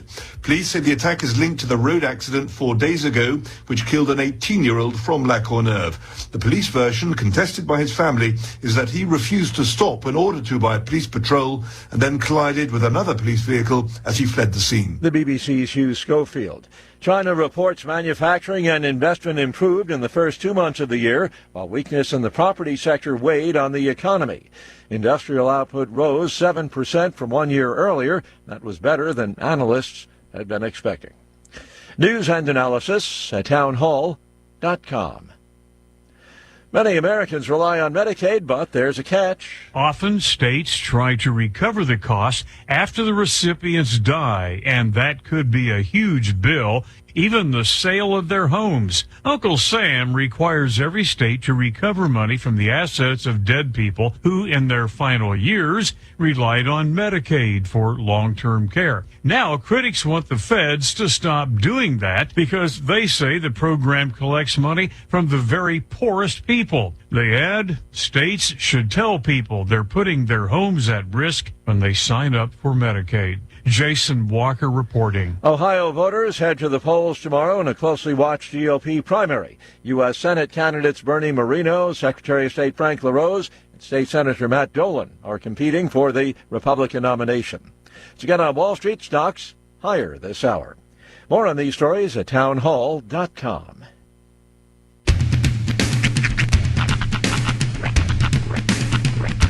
What in the wide, wide world of sports is going on here? I promise you, whatever scum did this, not one man on this force will rest for 1 minute until he's behind bars. Now let's grab a bite to eat. Yeah, come on. I feel the hot wind on my shoulder and the touch of a world that is older. I hit the switch and check the number. I leave it on and then I slumber. I hear the rhythm ringing through it. Flamenco guitar and cumbia music. I hear the talking of the DJ. The devil listen, what does he say? I'm on a Mexican radio. I'm on a Mexican radio. Broadcasting live from high atop the J.P. White Building in downtown Roswell, New Mexico. It's Mornings with Mike Winters on 106.5 Roswell's Talk FM. Is that what I sound like when I talk? Now, here's your host, Mike Winters. And good morning. It is 6 minutes after 8 o'clock. Welcome to hour number 2. The deuce of Mornings with Mike Winters right here on 106.5 Roswell's Talk FM. Happy Monday, everybody. Yeah, welcome to it. Hope all of you are having a delightful day and had a delightful weekend. Quite nice. I got to thank Miss Amy McVeigh-Teas. Yeah. On Friday, after she come on the air to talk about Leadership Roswell, which, by the way, that's closed out now. Can't accept any more applications. But sorry. She came back after the show and said, I meant to give you this and forgot to give it to you earlier. But her husband, Ralph, is a procurer of things. And she goes, I know y'all were talking about Space Force on the radio the other day. And she goes, And he goes, I saw this and I wanted to give it to you. So I have my first official Space Force swag. Ooh. It is a Space Force day planner. Now my question is, official. Did it come with anything to write with? No. Oh, okay. I was going to say, I wonder if what it comes to write with actually works in space. You know? Because what if this is anti-grav? It could be. Mm-hmm. No, they couldn't give me the $700 pen. Right. That was one of my favorite bits of all time. It's like, NASA spent tens of millions of dollars to invent a pen that could write upside down in space. Yeah. Russia was like, we sent pencil. Right? Yeah, it would have been a sweet bit of irony if there was a pencil. Right. But thank you to Amy and her husband Ralph. Yeah, that's awesome. For giving me my first official Space Force swag. You actually I've never owned any. You weren't back from lunch. I believe it was also on Friday. Miss Amy came by with Landon, who is her grandson I know. Yeah. And I got to meet Landon's brother Austin on Friday also. Another grandson. Yeah. Gave him a quick tour of the station, showed him my office. Miss Amy was like, Sean's the cooler one anyways. I'm like, no. Mike's the cooler one. I just have the better toys. So that's all that is. To grandkids, you're the cooler one. Yeah, that's right, yeah. I just have the action figures. That's all. I'm like, let me tell you a story. It's like, can you just give me the Werthers and let me go? All right, here you go. But yes, a big thank you to Amy and Ralph for hooking me up with my official Space Force swag. That is awesome. I feel a little privileged. It's pretty cool. I mean, admittedly, of all of, and I talk smack, but of all of the military logos, Space Force is kind of the coolest. I mean, come on. It's pretty cool. It looks like Star Trek. Right, it's pretty cool. I want to touch it and say, to beam up. That's what I really want to do. Ensign Quag over here will get you to the main bay. Well, and I'm not going to lie. Because it's a Space Force thing, what is this all about? This little thing with the holes. Oh. I don't know. And I feel like it serves a purpose, but I don't know. Oh, I don't know. That's odd. I was like, is there a speaker in here? What's going on? I don't know, because you think it's Space Force, techie, but I don't know. It's just the design thing. Does it just need to breathe? I don't know. That's you know what? You got me there. I guess if your notes are hot. For the record, it's got 9 little holes in the front. They're not holes that go all the way through. It's just wait a second, let me see. It almost looks like you're supposed to be a speaker behind it. I just want to see the inside flap here because that might actually be part of it. Is there this thing here? Nope. I'm wrong. Still though. I'm stumped. It's embroidered too. Nice. Must be a Space Force thing. Right?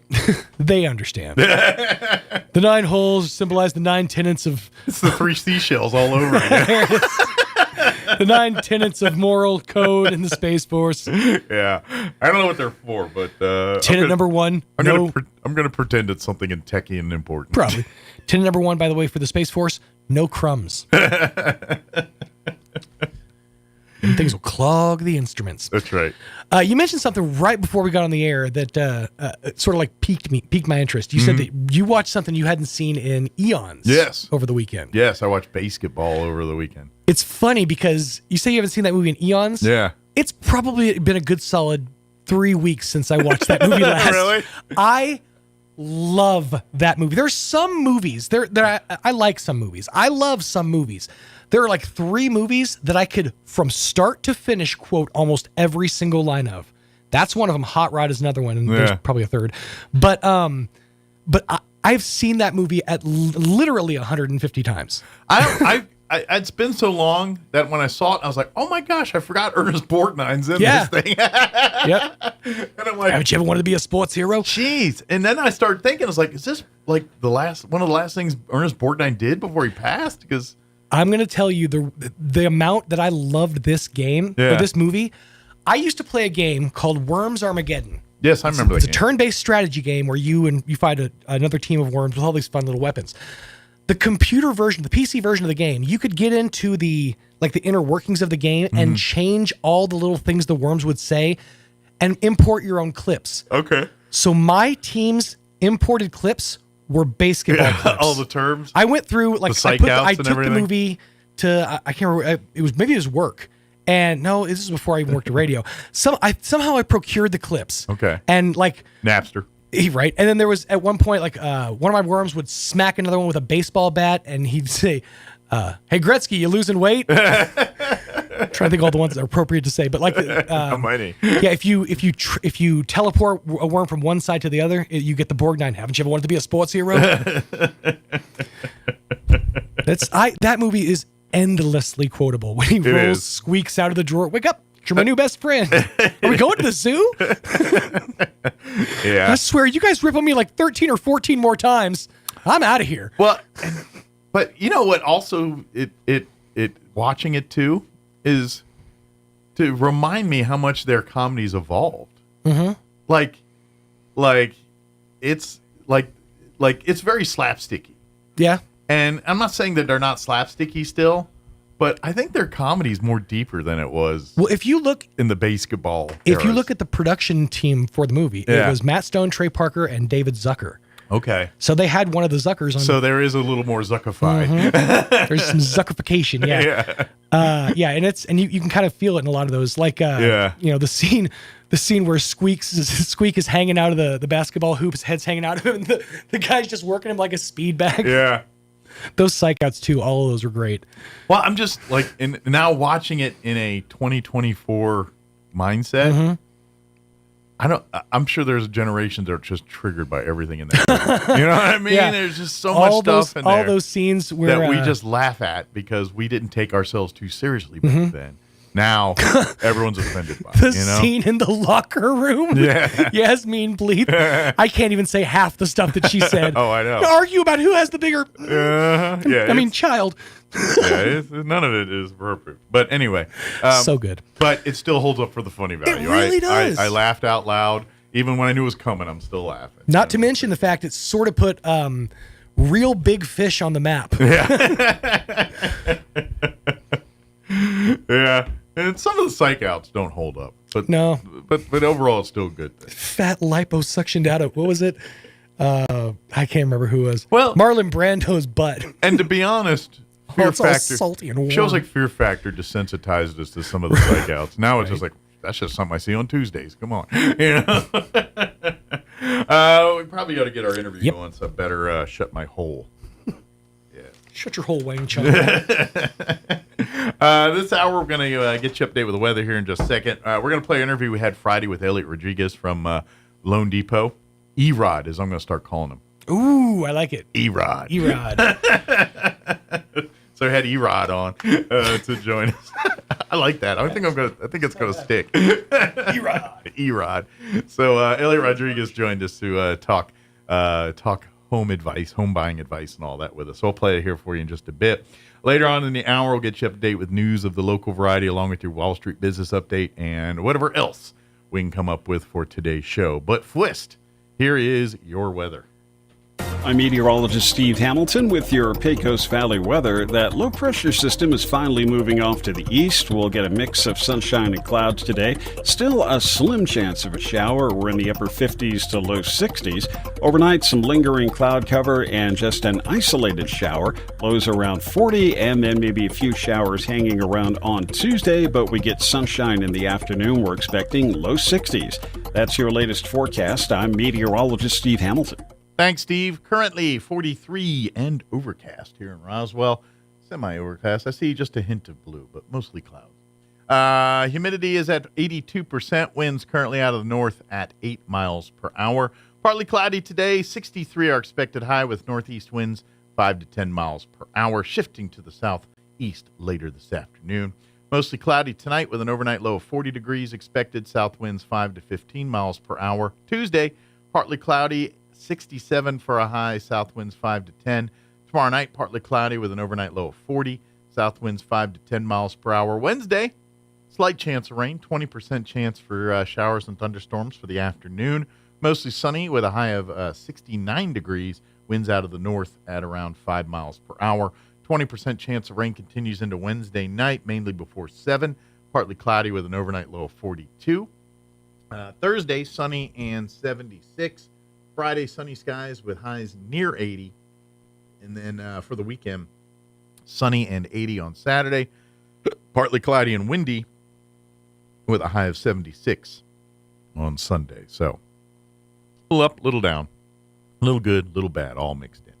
All right, it is 8:17. We're going to take a 2-minute break. Then we're going to play our interview with Elliot Rodriguez from Loan Depot. That's up next. Don't go away. Are you walking around with a space in your mouth from a missing tooth? Are you having difficulty chewing? Or are you holding back on your big smile in those group photos? Hi, this is Dr. Sarah Usher with Carabelli Dental. Did you know that we provide dental implant treatment for our patients? We can help you replace one tooth or all your teeth with dental implants. Why not call our office today? Set up an appointment and let's chat about options that will boost your confidence and allow you to live the life with the smile you want. Come see the team at Carabelli Dental at the corner of 9th and Main in Roswell or call 575-622-4455.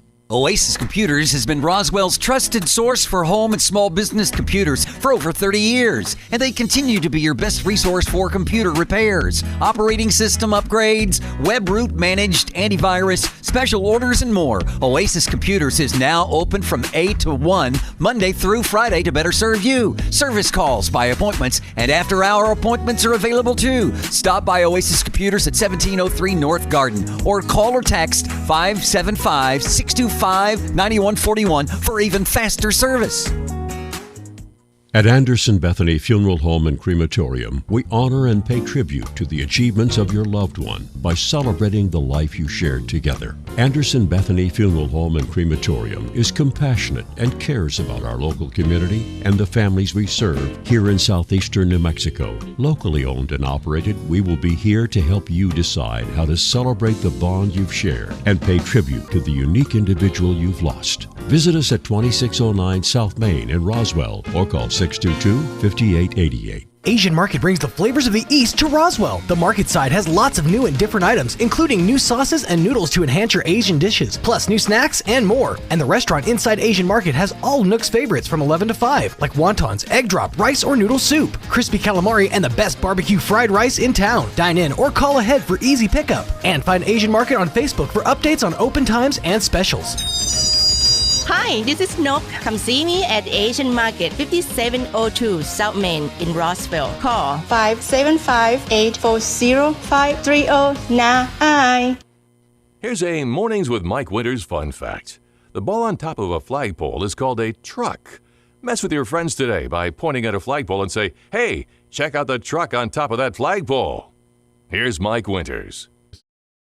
And good morning. It is 26 minutes after 9 o'clock, and joining us in studio this morning from Loan Depot, Elliot Rodriguez back with us. Morning, Elliot. Good morning, Roswell. How's life in your world today? It's not sunny today. That's right. It is a nice change, though. But it is Friday. But to me, that don't mean anything because I'll probably be working tomorrow anyway. Right, so. I say you're probably busier because your job is.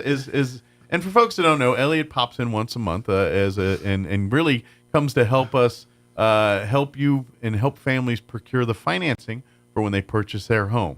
Of course, Elliot always has a special place in his heart for first-time buyers and really enjoys navigating families through that first-time buying experience and making it a positive experience. So, when they make their next home purchase down the road, whether that's a year from now or 20 from now, that they're going to come back to Elliot and be happy. But that's kind of what we do. But that's something that you work like real estate agents, where your time is busier when other people have free time. Because it makes it difficult. Yeah, and so a lot of times you're dealing with signing contracts and going through what you need to get approved stuff at 6 o'clock at night or when after people get off work or on Saturdays when they've got time off. To actually sit down and do that stuff. You get that phone call. It's like, Elliot, I need approval for this person. He just decided to make an offer on this thing. We need approval right now. It's like, but I'm eating dinner. Yeah, and I'm guessing too. Probably most real estate stuff goes down on weekends and stuff. Let me tell you something. I almost for a moment. You remember when I was at West Fargo? Mm-hmm. Okay. I used to be very big with the after hour stuff with the Red Coach and all that stuff. I wasn't a member of it because it's impossible because I'm too damn busy. Okay? Right. Even back then. But I remember dealing with that kind of stuff back then. It's not enough time in the day to take care of stuff. Sure. And the same thing happens here, because the agents, are doing this, are doing that. Sure. I almost became an agent for a minute, because I was like, you know what? I don't want to do lending. I've done it, been there, done that, have the T-shirt. You want to kind of specialize in niche I wanted to try something else, Yeah. but I've been doing real estate for 25 years for myself. So it's like, I can do this thing. Sure. And I interview about, you know what? I interview the firms, okay? Not they interview me. Sure. But at the last moment, the wife said, no, go back to lending. It's like, are you sure? Well, and that's really, and this is kind of getting to where you're at today with Loan Depot. And you kind of, like you said, you did the shopping because when you were here in Roswell, getting people approved for financing. Correct. When something goes wrong or right, at the end of the day, they're not yelling at Wells Fargo or Loan Depot or whoever you represent. They're yelling at Elliot Rodriguez. Oh, trust me. We got this saying, it's always the lender's fault. Yeah. Which in reality, folks out there listening, it never is really. Yeah. But because I don't have any other agenda but to make sure that you get your house. Sure. I mean, seriously. but kind of this is a testament to who you work for at Loan Depot. You did your due diligence and said, look, I want to make sure I have a company that's going to have the most to offer my clientele. Yes. And give them the stability, but the flexibility that, because that's something that doesn't always go together, especially when you get into large legacy or nationwide, tentpole lending institutions. No, you're right. Because I worked in different places, in different places has different rules. Okay. That makes, let's be honest, make things a little more difficult than what they should be. Okay. Folks out there that don't know the background of what lending is, almost every company has what we call overlays. And you were like, what the heck in God's name are you talking about? What do you mean overlays? Well, you got federal rules and even state rules. And then on top of that, you got the rules that the company may have. Sure. To protect their interests. Exactly. Yeah. That's their overlays. Yeah. Okay. Yeah, because obviously the feds and the states, they have the rules that ideally. Yeah, that everybody has to go by. They're there to protect the consumer and the company, and same thing. So one can't take advantage of the other. But then when you get your lending institutions, and this is where the competitive side, because they're all competing for your dollar. Correct. At the end of the day, they make money when they give you money. Correct. So they all want your business.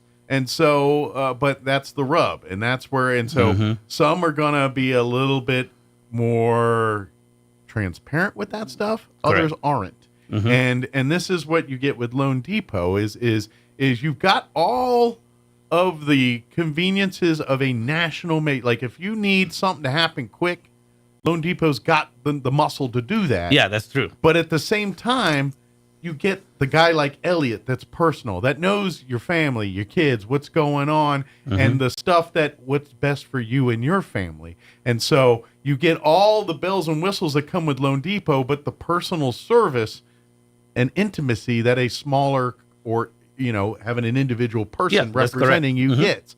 And so now you get the best of both worlds. You get and this is why Elliott's with Loan Depot, because their track record it's really a grassroots started company that started by other people that were pissed off about all the other way the lending companies were doing stuff. And so it's evolved into a major, player now, but it really did start through people saying, I'm tired of the way the industry does it. I'm going to do it a different way. And that's what Loan Depot builds their reputation on. So you get all that stability, all that. You don't have to worry about your lending institution selling your thing overnight or doing any of that stuff that happens at other companies. Correct. And we still do sell. I think most of the government loans, right, especially like MFA, New Mexico Authority. Those are investors' monies. Okay, so usually we're gonna sell those, because we're not gonna keep them in our books. And the reason I know this is because I actually had a borrower that I just talked to, and I helped her buy a house, I think 2 years ago almost. And she was asking me about making a payment, because she has some issues, going into the system or whatever. Right. And I like, maybe we sold it, because at first I was doing one of those MFA programs, the first time home buying programs for her. Gotcha. But there were some changes on her situation that I couldn't use that program. I had to use a different program. Makes sense. But I thought, because I forgot, I thought that we did the other program. Like, but you're probably not even, we're not servicing it. And guess what? We're still servicing it. Nice. So when I checked, it's like, so we never sold it. Why? Because she didn't do those programs. And I know in last year, in 2022, they were talking about trying to keep 100% of all their inventory. Mhm. Okay, so what that means with that, folks, is like every loan stays here. Sure.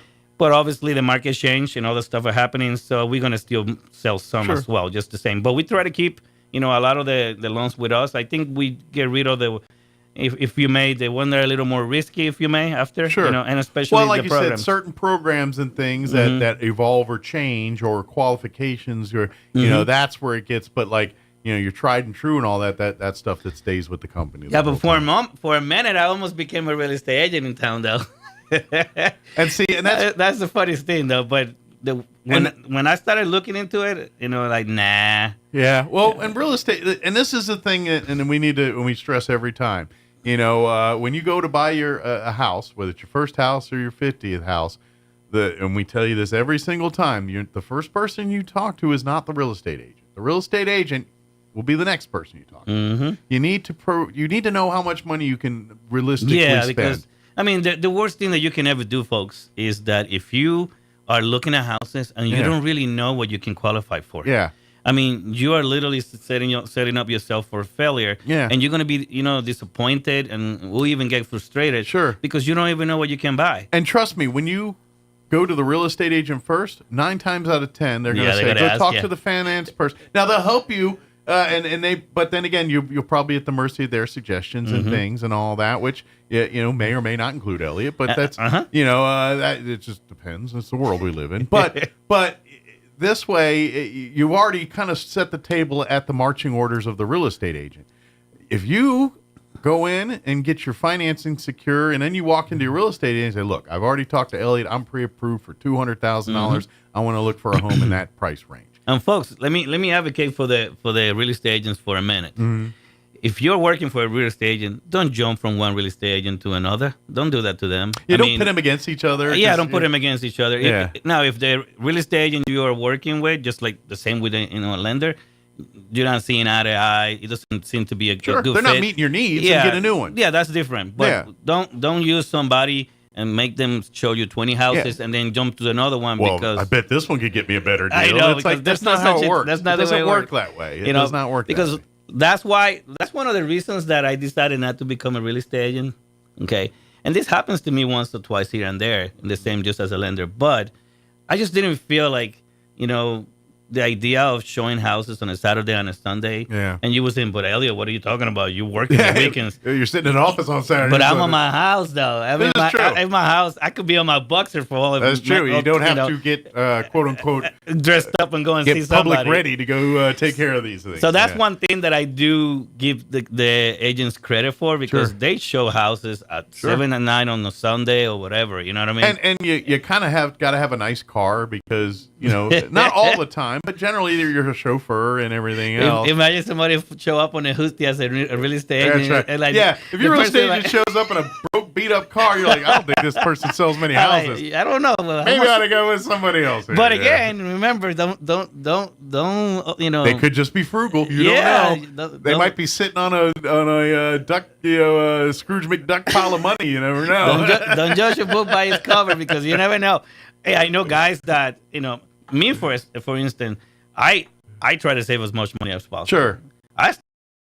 The Jeep that I have, it looks good, but it's not new. Well, that's just it. I'm never a flashy guy. And my Jeep Wrangler, and I've owned it about 5 years now, and I've been wanting a Jeep my whole life, and I was a 45-year-old man before I said I'm going to go ahead and buy a Jeep. Before I was, riding used cars or doing something, and the same thing with my wife and I. Why we're in our situation we are today is because in the early stages of our marriage, we wrangled that stuff in. We didn't go buy new cars. My wife drove her Ford Contour years after it was paid for and ran into the ground. I did the same thing with a couple cars. Correct. I don't know how many times my wife got rolled in. Oh, we can get it. And I was like, yeah, but now that's $400 a month we're paying for that, and we don't. And so then we got and now that we're better off financially. We've got 2 car payments and more. But you know what? We're set up for it, and we're okay with it, and it doesn't break you our evolve bank. throughout the years. Exactly. And we live within our means, even to this day. And folks, listen to what Mike is saying. Yeah. Okay.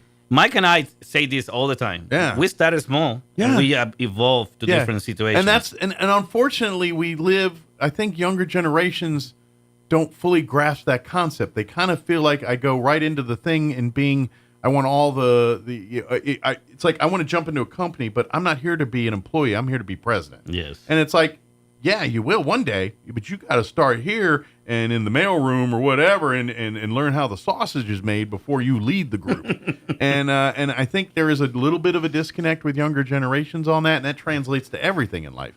They're used to having it now. Mm-hmm. And whereas we grew up in a world where, they tell us things like good things come to those who wait, kind of that was the mantra they tell you. Do your part. Yeah. And really, and to be honest, life works best with a balance of that. There are times you got to be aggressive and go for it. Mm-hmm. And but at the same time, when it comes to the big picture, it's a marathon, not a sprint. And you got to think of it that way. If you're looking to risk and gamble here, and it's like, okay, and I'm not saying there's something wrong with taking a gamble. There might be a good time to take the gamble. But, think of it in the big picture. What's the impact of this gamble? What's the worst thing that can happen if you fail at this? Mm-hmm. And are you willing to accept those consequences if that's what it is? And if you're not, then maybe you think different. So when agents tell you go and get approved, they're telling you because they don't want to be showing you houses that you don't know if you can buy. Okay? Right. So don't do that to them. And that's another thing. And this is getting back to Elliot versus where other people in his position may not do is and even though they could look on paper and go through all your numbers and say I can get you in for $250, but you know what that usually means? That's if you basically strap out your expenses. And if you want other ancillary things like, I don't know, a new couch to go in your new house or furniture, because ideally it's a bigger house than what you're doing before, you're probably going to need more things to fill it. And if you spend all of your quote unquote ceiling on the house, you're not going to have no room for nothing else. Guess what? You're going to either have to go crazy in debt or live on shoe boxes and unfortunately, the market have changed to a place that almost everybody's taking it to the max. Yeah. Now, if you're willing to do that, and if you're single, maybe that's not a bad thing. But if you're with a wife and kids or a husband and kids, yeah, you better listen to your lender. Then you might want to play a little safe because you're not just dealing with you now. Now you're dealing with a spouse and your future, your children. Yeah. And you may not mind living off egg crates in a big house, but they might have a problem with that, or they don't. And so your priority, you got to understand what you want to do with life, and your big picture should always be going towards that. And if it's if a decision you're making doesn't go towards that, either reconsider what you want to do or reconsider what you're doing at that moment. You know what I mean? Correct. And that's when it comes to buying a house or buying a car or getting a new job. It's the same thing in life. And that's what Elliot is selling you is a life skill. He's teaching you how to manage. And the big picture, your money. Because, yes, we're talking just about a house, but as you say every time, a house is arguably the biggest purchase most people make in their lifetime. You plunk down an agreement to give somebody $100,000, that's the biggest thing you've ever probably going to do in your life. I closed a deal yesterday, folks, that it's funny because the guy and the wife said, yeah, we're going to be doing better now. You know why? They were doing everything wrong before, all right? And it took a little doing, to actually get them approved the way they needed to be. Yeah. Because they did a few mistakes, that I don't know where they got the information from. Yeah. If you're not getting the information from a lender directly and you're just getting from a friend, a relative, or whatever, I'll always say this. Their situation, whenever they did it 6 months ago, last year, or whenever they did it, or whatever they get in the information they're giving you, may not be the situation you're sitting on.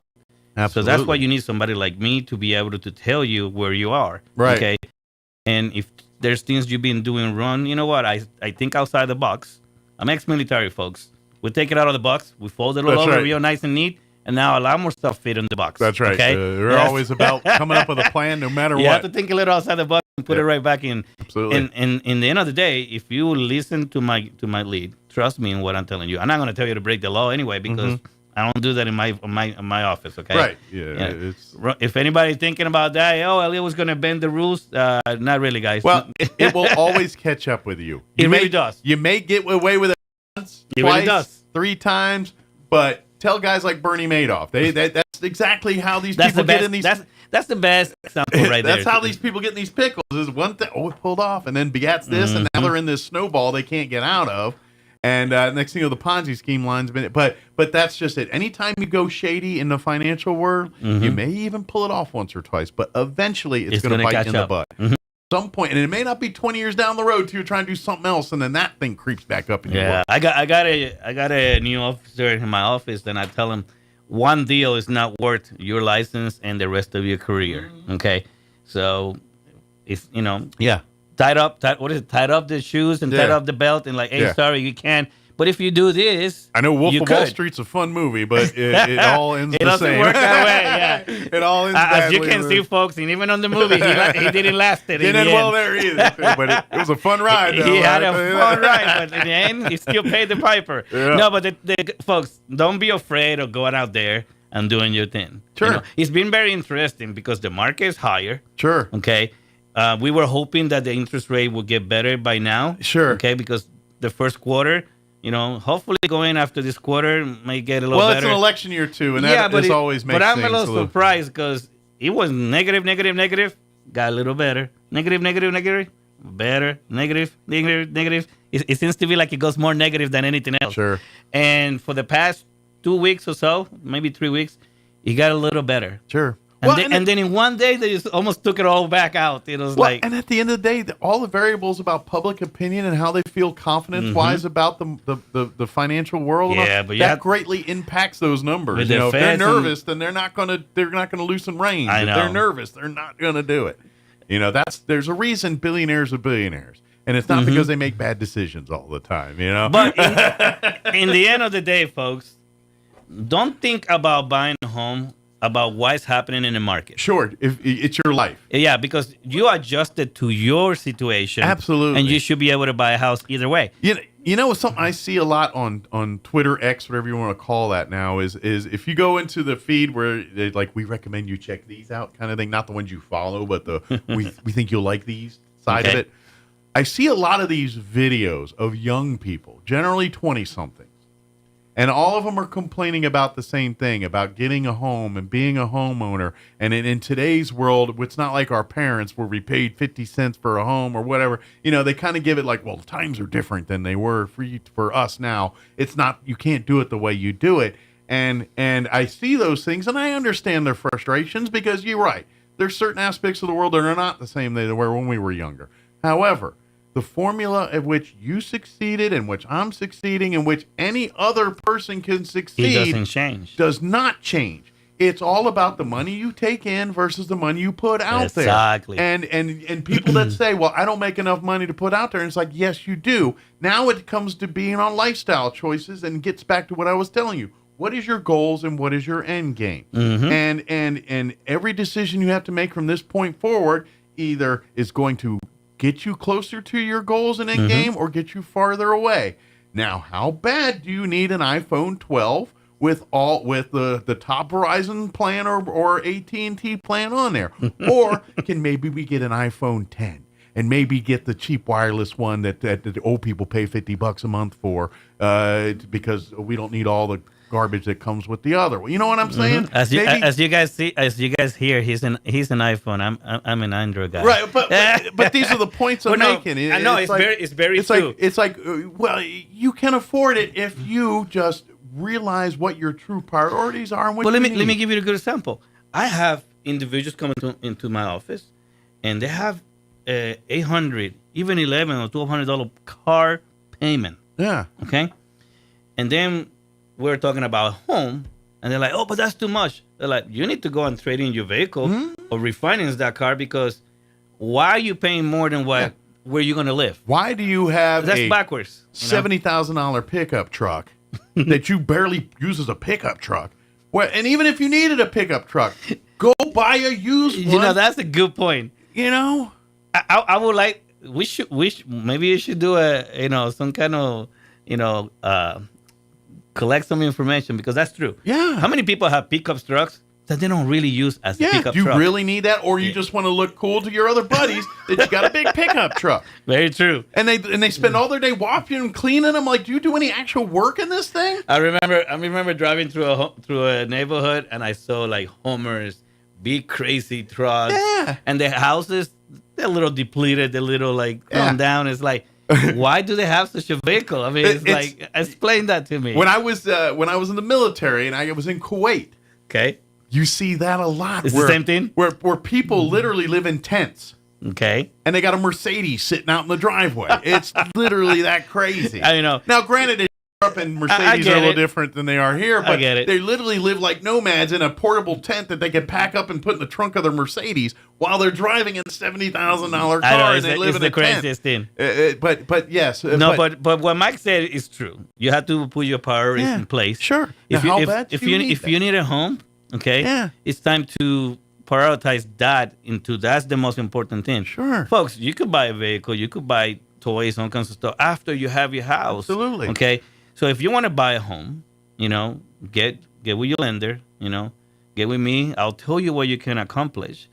But hold on a little before you go and buy that expensive vehicle. Get yourself a house first. And this is the thing, and we have to learn that it was no different for us as young people. We said the same thing that y'all are saying when we were kids. Yes. The only thing that have changed is people used to make a little less money then. Yeah. But if you look at the market and what it was 25, 30 years ago, it has evolved to the same situation. It doesn't matter. And I understand what you think because you and I actually both grew up in the consumer world, where the world of, people rushing out for Cabbage Patch Kids and that type of world, that's kind of, we grew up as children in that world. You know what I mean? Yeah, it was I understand the keeping up with the Joneses mindset because we grew up in that world too.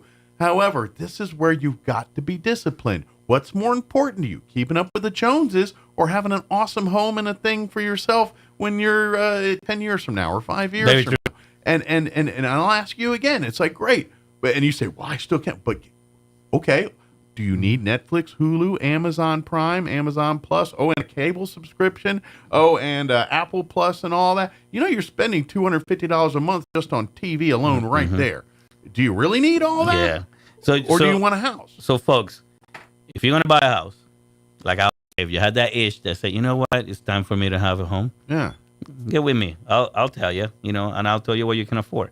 If you got too much debt, I'll tell you what to do. Don't start paying things off or nothing like that, because sometimes that makes it worse. Especially debt that you don't have anything at the end of the day for. Yeah. Like all these utility services, your streaming services, you're creating debt for yourself, and at the end of the day, you have nothing tangible to show for it. At least with a car, you can sell it at the end of the day if you don't get it. Correct. Now you got nothing. You literally have, and you have a bunch of access to watch some other people's movies, and so you have nothing. So get rid of all that stuff. And I'm not saying if you can afford it, have it. But if your end game or your goal is to get in a house, and that's what's holding you back, you could sacrifice that for a while. Exactly. And get yourself a home. Yeah. Trust me, we'll tell you what to do. And there's still programs going on that we can help you. If a lot of people not buying a home because you think you don't have no money, that's okay, folks. Come with me. I'll tell you some of the programs that are available to help you. Especially if you're a first-time buyer and things. Like if you're a teacher or military or law enforcement, there's programs just for you. And you know what the bad thing is? When you and I were younger, some of those programs were available. We just didn't know. Yeah. Okay? Yeah. So the one thing that we can say going back 25, 30 years plus, okay, is that the information age has totally changed. Absolutely. Okay? Now, it's good to go on Google and get some information, but when you go and see a loan officer or when you talk to a real estate agent, please, it doesn't matter how much information you have. Don't try to act like you know more than them. That's the biggest mistake you can actually do. And because they got the experience. Well, and here's two. It's like what you're talking about is like the doctor's version of WebMD. And what I mean by that is, the internet will tell you a lot of stuff, but it may not be accurate or apply to you in that circumstance. And so if you read something on some guy on TV or somebody telling you some great stock tip or financial thing, and you just basically poo-poo the person that literally does this every day and does nothing but go through computers looking for programs for people, maybe a good example, you should shut your hole. A good example of that was Dr. House, the show. Yeah. He in his show, he has a few, patients that are Google savvy, and they know so much that they diagnose their own problems. Yeah, exactly. And the funniest thing is like you have to see his face expression because it's like, and like he does the things we all want to do. Exactly. He just tell you, but right? we can or don't. He does it. It's hilarious because he tells them like, okay, oh, so you haven't accused that? You haven't accused what? You had that? Yeah. Wrong. You don't have that. Yeah. It's like, yeah, it's funny, but folks. But you're right, and so like I said, Elliot and people that like him that have been doing this. They this is what they do all day. Listen to their expertise. Listen when they talk about programs and things. Trust me, this is what they do is keep tabs on the latest, the greatest, what's changing with this is their job. This is what they do so when you walk into the door and you're looking for a home, they've got this at their fingertips or readily available. You might be perfect for this. And folks, one thing that we need to start thinking in our minds is it's not about which program you can use and can do. Is can you buy a house? Okay, if you can buy a house, maybe there's one program only that you can use. Sure. Okay, and what I do is try to figure out which program fits you the best. Sure. Okay, but if there's only one program, maybe listen to that loan officer, listen to your real estate agent, because the fact of the matter is this is just to get you into your home. Exactly. Okay? That's the part is, especially first-time buyers, you're just trying to get into the game. Because once you're in the game, you're in. But you got to get in the game. Exactly. He says this all the time. Yeah. You become part of the game. Now you can evolve to a different, level of what you... Just look at it as video games. You go from one level to another until you maximize and you win the game, right? Buying a house is just the same. Right. Okay. At first, level 1 is a box with a door and 2 windows. Level 2, we put a porch on that box with 2 windows. Level 3, then we got a pool. 3-car garage. We're putting another box here to add another bedroom. That's literally the life we live. So in. what? Yeah. I mean, and I said it last year. I had people that were approved for that $25,000 guys. I mean, I wish I would have had a grant or knew any grants when I bought my first home. Yeah. I wish I would have known that. Thank God that I was very savvy and I used my VA and all that kind of stuff. But still, that's just it. I know certainly for me, and I'm sure we're literally telling you things we've done bad ourselves, and we're literally like my credit was a complete hot mess when I was in the military and everything else because I was learning how to be stupid, and I was learning to not be stupid. But I learned how to be stupid first before I learned how to not be stupid. And so we've been there, done that. Yeah. Have the T-shirt, and guys. so I had to do stupid to get out of stupid. And what I'm telling you is avoid stupid, and your time to sacrifice is now. Is prioritized. Prioritize what you want, and then when you walk in, tell Elliot your plan, and Elliot will help you put a roadmap to get to your plan. To say mildly, our favorite actor on Forrest Gump, stupid is, stupid does, so don't do. Okay? That's right. I swear, we're not doing this because we think it's fun. We've literally done these dumb things, and we're telling you it's not a good idea. We did it. Avoid what we did. Do it right the first time. So if you have a 580 credit score or higher, and even lower, I can go lower too, folks. I'm probably the only one in town that can go as low as 520 credit score, by the way. Okay. There's more in detail that I had to go into that, but I still can help somebody. It can be done. And I've done it a bunch of times.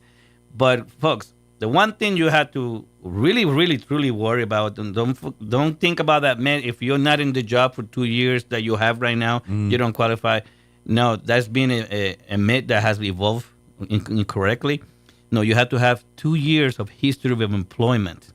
Okay, not on the current job, history of 2 years of employment. Yeah. Okay, very important to know that. And if you have a job that you work full time and you have history working 2 years plus, right there is the beginning. You can buy a house probably. If you think of it in this term, is you've got a company that's going to give you the largest amount of money probably you've ever received in your life. Mm-hmm.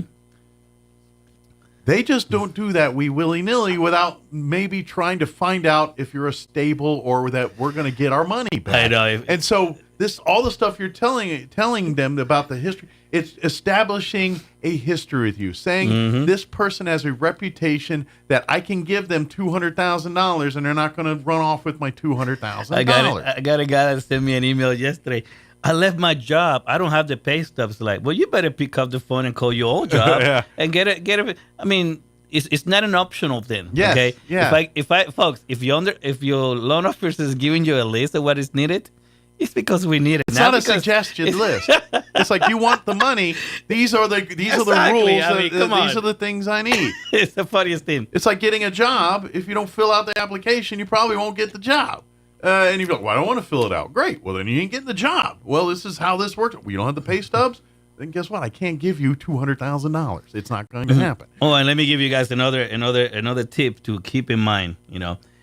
If you don't have credit, folks, it's not the worst thing in the world either. Yeah, I actually have options for that too. Yeah, well, and and by the way, if you do come to see him and you've got the 500 credit score to do this, and he's saying, I can get you in the home, but here's the thing. Clearly, you're not doing things right because you have a 500 credit score. So let's fix this. Let's fix that. Let's listen to Elliot, and guess what? Your 500 credit score is going to turn to a 700 credit score pretty quick. If I know buying the house, getting approved, and paying your bills paying your mortgage will definitely help that. But you'll also create a path for getting out of the other debt and everything else. And I do it all the time, folks. Yep. I'm not a credit person to help people's credit. Okay. Yeah. But I have enough knowledge, and I actually have tools in my. Sure. The formulas that it takes to make your credit good. Exactly. And the things that you do and teach them and show them are the result. Your credit goes up because all of a sudden you're a more attractive. And that's all this is. Your credit score is your report card saying, is this guy a good credit risk or not? Can we donate, or can we give this person money, or you better steer clear because they're gonna botch it. And there's credit companies out there that a lot of lenders send people to those credit companies to fix their credit. Yeah. You know what? I don't do that. You know why I don't do that? Folks, you're my client. Yeah. Okay?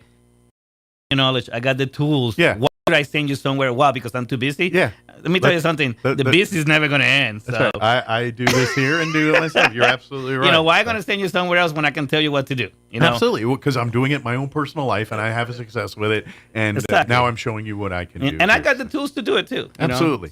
So we're out of time. It's already. I just looked up. It's 10 o'clock. I was like, dang. So if you are looking for a home, or were you thinking about it, or you're like, I'd love to, but I got to be honest, I don't know if I'm ready yet. Set up an appointment. Talk with Elliot. Let him tell you where you're sitting at and be like, you know what? You're farther along than you think. We could pull this off. Or you know what? A couple little things here. Talk to me in 6 months, and guess what? We can start looking for houses for you. And I say that to people all the time. Yeah. I mean, that's what you do. People don't realize you could buy a house. You don't. If you can't get them in a home right away, you're like, look, I'm not done with you. Good luck to you. Come see me in a month. If you do this, this, and this, and I can get you in a home. Exactly. So reach out to Elliot. You can call him direct. You can call him on his cell direct, 719-237-4680. Again, that's 719-237-4680. You can call his office number. He is a man on the go, so if you do get a voicemail, please leave a message. He will return your call as soon as humanly possible. 505-445-2070. Again, 505-445-2070. And if you like to do your things in the comfort of your underwear, you can check him out online, too. If you go to his office, please wear pants. He does like that.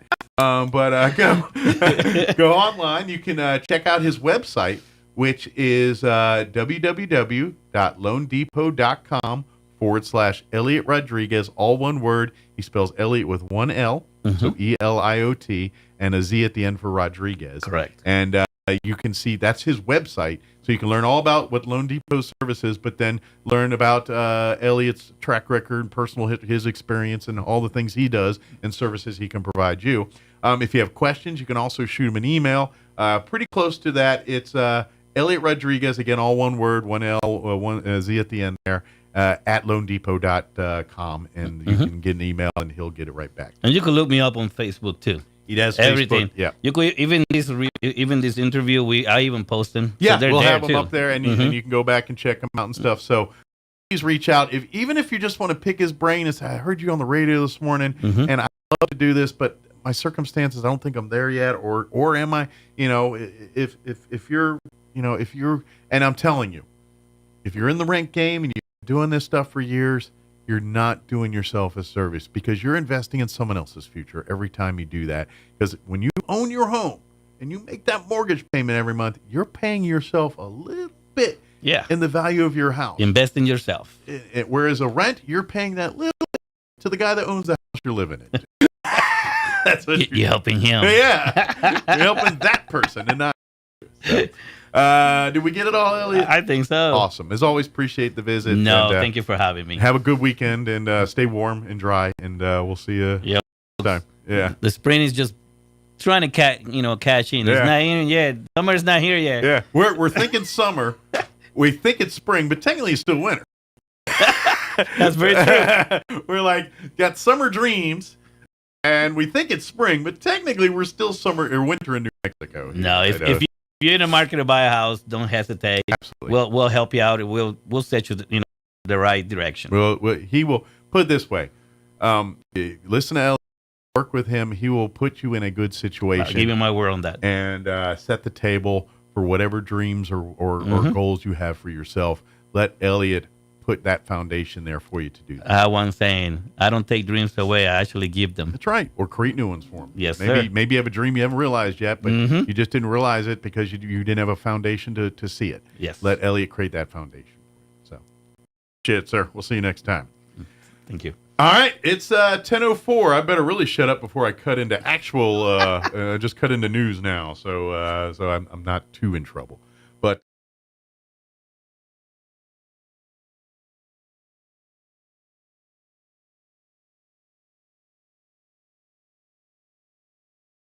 will be working each day from 7 a.m. to 5:30 p.m.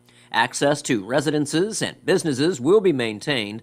Other motorists are asked to use alternate routes. The Eddy County Commission has heard a presentation on oil and gas assets throughout the county. Jerry Wisdom of Total Assessment Solutions Corporation gave the presentation at the March 5th meeting, according to the Daily Press. Eddy County has seen a significant increase in assessed oil and gas assets since 2018, with values increasing from $731 million that year to an estimated $2.77 billion presently. In 2023, 988 new wells were drilled in Eddy County, while there were 32 active drilling rigs. You're up to date. I'm Jared Sorello. To plant or not to plant? That is the question. Hi, this is Jim Gill from Roswell Seed Company. Our tomato plants and pepper plants are ready to go. If you plant them now, you might have homegrown tomatoes and peppers before anyone else. Or the frost might kill them. As Clint Eastwood would say, do you feel lucky? You'll either be the smartest gardener in the county or you'll get to replant them all over again. I say go for it. You'll get more practice and we'll get more business. This is Jim Gill from Roswell Seed Company, and I apologize to William Shakespeare. Bill Cunningham is now in Roswell on 106.5 FM, KEND Roswell.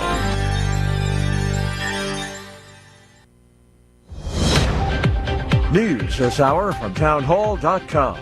I'm Rich Thomason. Free speech is taking center stage today at the U.S. Supreme Court. A couple of Republican-led states are challenging the Biden administration over how far the federal government can go to combat controversial social media posts. The states argue the feds leaned on social media platforms to unconstitutionally squelch conservative viewpoints.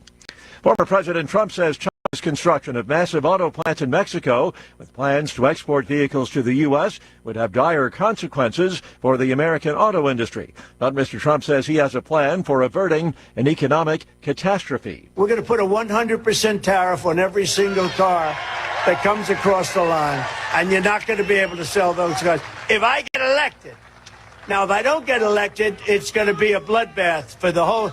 That's going to be the least of it. It's going to be a bloodbath for the country. Mr. Trump at a weekend rally in Ohio for Republican U.S. Senate primary candidate Bernie Moreno.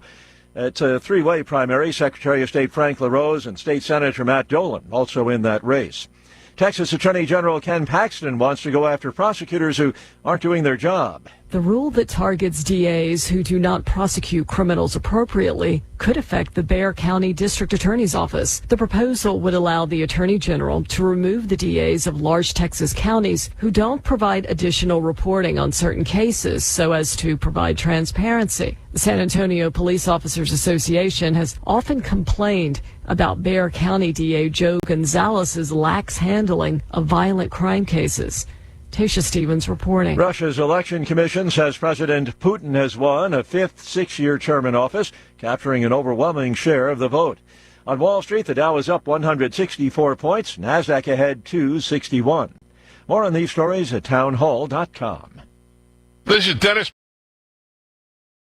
Everyone wants cheap airfare, but where do you find it? You call low-cost airlines. Their prices are direct from the airlines, and they're so low you can't find these fares published anywhere. They specialize in cheap flights, discount hotel rooms, cheap car rental rates, and great package deals anywhere around the world. Wherever you want to go, they can help you get there cheaply and with the best price guarantee. If you want the lowest prices on your airline tickets or other travel services, call now. That's right, call. That's the only way to get these rates. Experts are standing by 24/7 to get you the cheapest airfare and hotel rates available. So don't wait. Call right now for the lowest travel prices anywhere and for great last-minute travel deals too. Call 866-755-5300. That's 866-755-5300. Again, that's 866-755-5300. Call us right now. The number of couples in China choosing to marry has gone up for the first time in 9 years. China's leadership has been actively promoting marriage as a way of boosting the population amid record low birth rates. Even last month, ensuring that marriage registration certificates are printed in Braille to make it easier for blind couples to tie the knot. The push has seen some results. New data shows the number of new marriages in 2023 rose 12.4% from the year before. But many are choosing to stay single during a continuing economic slowdown. Young women in particular are opting away from marriage over concerns that revised property laws favor male ownership. The BBC's Celia Hatton. Amid surging gang violence in Haiti, the U.S. has started evacuating Americans from the Caribbean nation. A charter flight landing in Miami yesterday. News and analysis, townhall.com. President Biden's State of the Union speech landed with a thud, at least as far as his job approval numbers go. Mr. Biden remains at or below only 40% approval, according to last Friday's weekly averages from both RealClearPolitics.com and 538.com. Drilling down, a Reuters online poll a month ago indicated that perceptions about Mr. Biden are almost completely along party lines, with nearly 90% of Democrats in favor of the president and nearly 90% of Republicans opposed, with independents trending away from the president. According to that Reuters poll, 44% of Democrats rate political extremism as their top concern, compared with 38% of Republicans who cite immigration as their primary issue. George Williams reporting. Idaho lawmakers to vote this week on a bill. It would ban the use of any public money for so-called gender-affirming care. More on these stories at townhall.com.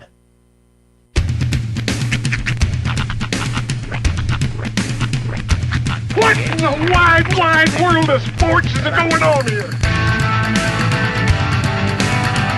I promise you, whatever scum did this, not one man in this force will rest for 1 minute until he's behind bars.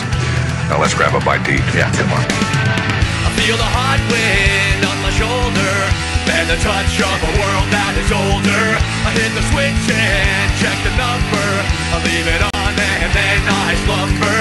I hear the rhythm ringing through it. Flamenco guitar and cumbia music. I hear the talking of the DJ. The travelers said, what does he say? I'm on a Mexican radio. I'm on a Mexican radio. Broadcasting live from high atop the J.P. White Building in downtown Roswell, New Mexico. It's Mornings with Mike Winters on 106.5 Roswell's Talk FM. Is that what I sound like when I talk? Now, here's your host, Mike Winters.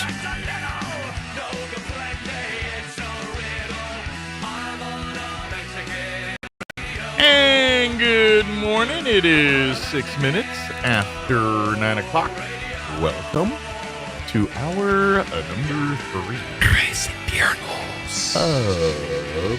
Mike Winters. I'm right here on 105 Roswell Talk FM. Happy Monday. Yes. Hope your Monday's going well. Indeed. Hope had a good weekend. Yeah. And are looking forward to a good weekend. It was quite nice. I was able to keep it relatively quiet, stay under wraps for the most part. The rain yesterday was a big excuse maker for me and the kids. I'm like, sorry, I guess we're not going to go do anything. It's the rain, shucks. Guess we'll just have to hang here, have soup. Yes. Do indoor activity. Oh, and I did. I had some soup. Did you? What was your soup? Lobster bisque. Oh, nice. Yeah, it was good. Good deal. Real good.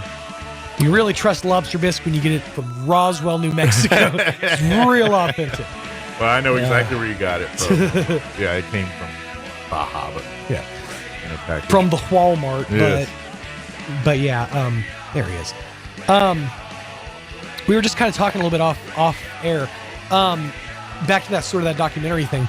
The Nickelodeon. The Nickelodeon documentary, Quite it's on Set. It's on Netflix, right? It's actually on Max, where I watched it. Yeah. HBO, the Max. Because it's an investigation discovery documentary. It's a 4-part documentary. They aired the first 2 parts last night, and the next 2 or the last 2 are tonight. So I had mentioned before, I had seen this documentary from 2015 called An Open Secret. And basically they talk about Brian Peck, who was a dialogue coach for a lot of these kids shows. He would teach kids their dialogue and stuff like that.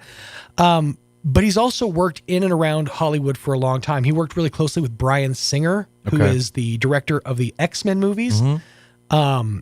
He's actually in one of the X-Men movies. If you see there's a scene on the beach, they pan across. It's like the one where Stan Lee's in there and Brian Peck is the man eating hot dogs. So he's got all these connections to Hollywood. But back in this Open Secret documentary, he gets basically found for all these horrific things that he did to somebody who was anonymous. And this actor was an actor on Nickelodeon programming, chose to remain anonymous so that he could maintain some semblance of a career. Cut to 2024. Now we find out that person was Drake Bell from Drake and Josh. Okay. So it's sort of like casts a whole new light on because you think it was going to be like one of the lower tier, like an extra or something along that. This was happening to the A-listers, Big to the top tier. Yeah. And that's, and some of the stories that the kids are talking about, and again, it's looking at it through today's mindset and today's eyes. As a kid, I watched many of these segments and thought, oh, that's funny. There was one where one of the African American kids, basically they did this thing called the SNCC. It was like a dare challenge. Okay. Essentially, it was when Fear Factor was a big deal. Okay. They would do all these horrific things to kids. Essentially, one of the tasks was the kid had to cover himself head to toe in peanut butter. Okay. And then he laid down on the ground. All he was wearing was a pair of shorts. He laid down on the ground, and a bunch of dogs come in. They just start licking the peanut butter off of this kid. Yeah, that's weird. At the time, he was like, I don't like this. And they took that as, oh, this is funny. But he was saying, I want out of here. I don't like this. Yeah. He's like all these anxiety, inducing things from back then that we were just, it's kind to of me, I hear it and it's like, it's the next generation. Because for me, you're talking about what's going on with Nickelodeon here in the 90s and all that. To me, these are basically the same stories in different settings that you're hearing from the 80s versions of kid stars. Your Corey Feldmans, your Corey Haim. And that comes up your in Macaulay this, Culkins. He comes up in this documentary too. Yeah. The whole, basically that he was sort of the one who introduced Hamster to a lot of the people that ended up being his assaulters. Right. And he had to publicly come forward and apologize to Corey Haim for that. And he did before he passed away. And he said, no, I owned up for my part. And he's like, I expect others to own up for theirs. Yeah. Because it goes way deeper than a lot of people know. And to me, it's almost like a line between pervy sexual things and college frat boy humor kind of stuff. Right. Type hazing type stuff, There was probably a lot of that too, but I mean, a lot of it just came from, the fact that like they were, one of the things that's mentioned in not this but the other documentary I watched was essentially anybody who was like called out on it, like a kid went to talk to their parents and they went to the police. The person involved in one case, Brian Peck, Marty Weiss, a couple of these other people immediately comp to it because they do not want an investigation. Right. Because their main mindset is protect the sphere around the whole thing, protect the system, and take the fall. And in every single one of these cases, they did. But here's the thing: if you look at all of they were sentenced, like convicted and sentenced. Besides the fact that yes, they have to register as a sex offender for the rest of their lives, many of them got like Marty Weiss, who was a known pedophile, got like 2 years probation and a bunch of community service, and then had to register as a sex offender. Same thing with Brian Peck. He only got like, I think it said 16 months, and he ended up getting out early. And it's like they give nothing. It's like light taps on the wrist to these people. But yeah, it does sound that way. But I'm also assuming these people don't have jobs anymore. You would assume, Brian especially Peck, in programming involving children. Pretty sure that a lot of them don't do stuff with children anymore. But like Brian Peck, for example, still to this day works in TV shows and movies. Marty Weiss, I can't remember exactly if he's currently doing, he's a manager. And one of the kids who actually like recorded him admitting that he sexually assaulted this kid, this guy, Marty Weiss, still manages this kid's cousin. They're musicians, and he still manages his cousin, but he's still in the business. So yeah, they're all still involved in those things. They just are registered sex offenders. Yeah. Yeah. It's like, it's an insane, like, deep dive. Once you like scratch the surface and start getting into it, it's insane. And I think that's just Hollywood in general. I mean, there's so much, and it doesn't matter the generation or the era. There's a version of this. I mean, it's kind of like you watch, again, there's another Netflix documentary that's on there. I don't remember the name of it, but Sheldon, the guy who plays Sheldon, is one of the stars of the Jim show. Parsons. Yeah. And it's old Hollywood in the 30s. And Oh, it's yeah, talking yeah, yeah. about, how you get into Hollywood and what you got to do and the things you have to do. And to me, that's just because that's how the table was set to begin with. And that's what it's been like that the whole time. That's what gets thrown around to these kids a lot by these people. This is just how it's done. This is just the way it is. This is just what, if you want to make it, this is how you got to do it. And they've sold it that way. And and I'm going to guess it's, sure, we live in the public and everything's on social media now. If you don't think it's not still going on, I would, absolutely. There's still all that going on. No, 100%. Yeah. It's just, we're just a little more vigilant about it. We just notice it a lot quicker now. Yes and no. I mean, do we? I think if you spin it the right way, that people just, certain people can get away with things still in society. We still live in that place. So, who knows? But anyway, it's all a hot mess. And I do want to check that documentary out now that especially since I put two and two together about the dude from Hit of the Class. I didn't realize that because I finally saw pictures of it, and I was like, that's why he looks familiar. Yeah, and they kind of scratch it on this documentary, but that Open Secret really hits it. He has a weird obsession with feet, specifically like girls' feet, like teenage girls' feet. Yeah, and to the point where, and I don't know if this is true, that I've heard the rumors, his house, his mansion, has a foot-shaped pool. That the toes are like hot tubs or something like that. I think they he invited a former Jets coach over. He was known for his foot. Right. Well, and it's not, and they mentioned this too. It's not a coincidence that right around the time Schneider was getting big, one of the big Nickelodeon logos was a footprint. And Dr. Scholl's was sponsoring everything. Just saying, he was very into them Tootsies. But like he would do stuff on the show, like he would like pour like ketchup and mustard on it, like in close-up shots for like iCarly and stuff like that. Or he had one of the characters, Sam, decorate all of Carly's toes, and like he's like online, he's like, give each of them names. What are your names for these Tootsies? Which one's your favorite? Like it's a very that's creepy. Yeah.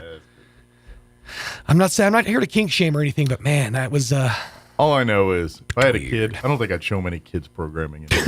All it is now we're watching Lamb Chops play along. Yeah. This is a Lamb Chops play along household. You get Flintstones and that's it. All right, it is 9:16. We're going to play our interview we had last week with Janine Best from the Chaves County Federated Republican Women, talking about their next meeting, which is this Wednesday at the Roswell Convention and Civic Center. So when we say next week, it was because it was last week. So it's coming up this Wednesday here. So we'll play that for you in just a bit. But first, let's take a gander at your weather. I'm meteorologist Steve Hamilton with your Pecos Valley weather. That low-pressure system is finally moving off to the east. We'll get a mix of sunshine and clouds today. Still a slim chance of a shower. We're in the upper 50s to low 60s. Overnight, some lingering cloud cover and just an isolated shower. Lows around 40, and then maybe a few showers hanging around on Tuesday, but we get sunshine in the afternoon. We're expecting low 60s. That's your latest forecast. I'm meteorologist Steve Hamilton. Thank you, Steve. Currently 44 degrees here in Roswell. Humidity is at 79%. Winds currently out of the north at 6 miles per hour. Sunny and 63 for a high today. Winds out of the northeast 5 to 10 miles per hour. I know Steve mentioned a slight chance of rain, but I'm not seeing one here on the National Weather Service side. Mostly cloudy with a low of 40 tonight. South winds 5 to 15 miles per hour. Tuesday, partly cloudy, 67 for a high. South winds 5 to 10 miles per hour. Partly cloudy tomorrow night. Expect an overnight low of 40. South winds 5 to 10 miles per hour. Wednesday, they're talking a 20% chance at afternoon showers and thunderstorms, mostly sunny. Highs near 70, 69 officially with northwest winds 5 to 10 miles per hour. Partly cloudy, overnight low of 42 Wednesday night. Thursday, sunny. Expect a high of 76. Friday, sunny and 79. And warm for the weekend. Saturday, mostly sunny, highs near 80, windy and sunny on Sunday with a high of 76. All right, it is 9:18. We're going to take a quick commercial break, then we're going to play our interview we had with Janine Best from the Chaves County Federated Republican Women. Don't go away. Get ready, Roswell and surrounding areas. The biggest block party of the year is coming to the Liberty. The first annual Rock the Block Downtown Block Party, Saturday, April 6th, in the parking lot of the Liberty in Roswell. An all-day block party with fun for the whole family, plus food trucks and vendors, a beer garden, and more. Featuring Los Lonely Boys. How far is heaven? Lord, can you tell me? With special guest Shiloh. I still don't get you, hard as I try. Is there no air inside? And Robin Scott. When you turn and you walk away, it will be one big glorious day. Tickets are available now at thelibertyinc.com. Get yours before they're gone. And don't forget about the after party live inside the Liberty. Gates open at 3. Tickets and more info at thelibertyinc.com. Rock the Block 2024. Saturday, April 6th in the parking lot of the Liberty, 312 North Virginia in Roswell. Hey, Jennifer from Trustmark Roofing. Trustmark is one of the only roofing companies that's also a licensed commercial and residential general contractor. Wow. I know, who cares, right? Well, you should care. You see, a licensed roofer can install a new roof on your home, but really can't handle structural problems underneath. So if your roof needs reframing or your chimney needs a water-diverting cricket, you may need to call a licensed general contractor. And coordinating 2 companies for your roofing job can get costly and messy fast. As a licensed roofer and general contractor, Trustmark can install a stunning new roof on your home and handle structural issues. This saves you time, money, hassle, and even makes it easier to file an insurance claim. Call today for your 20% off coupon for our spring roof and gutter maintenance service. 575-755-ROOF or visit us at trustmarkroofpros.com. Trustmark Roofing, we put people first. Artesia General Hospital's family practice providers support the healthcare needs of every member in your family, no matter their age. With locations in Artesia and Carlsbad, our compassionate experts offer a full range of primary services and can help manage chronic conditions, treat illness and injury, and coordinate specialty care. Whether you need a medical provider for your entire family or are getting on track with your annual checkup, we're here for you. Reach out today at artesiageneral.com/family. Innovation Innovation, service, integrity, and knowledge. J.S. Ward and Son Insurance Agency. Auto and home, life and health, personal and commercial. Bonds too, since 1925, we have the coverage for you. Innovation, service, integrity, and knowledge. J.S. Ward and Son Insurance Agency.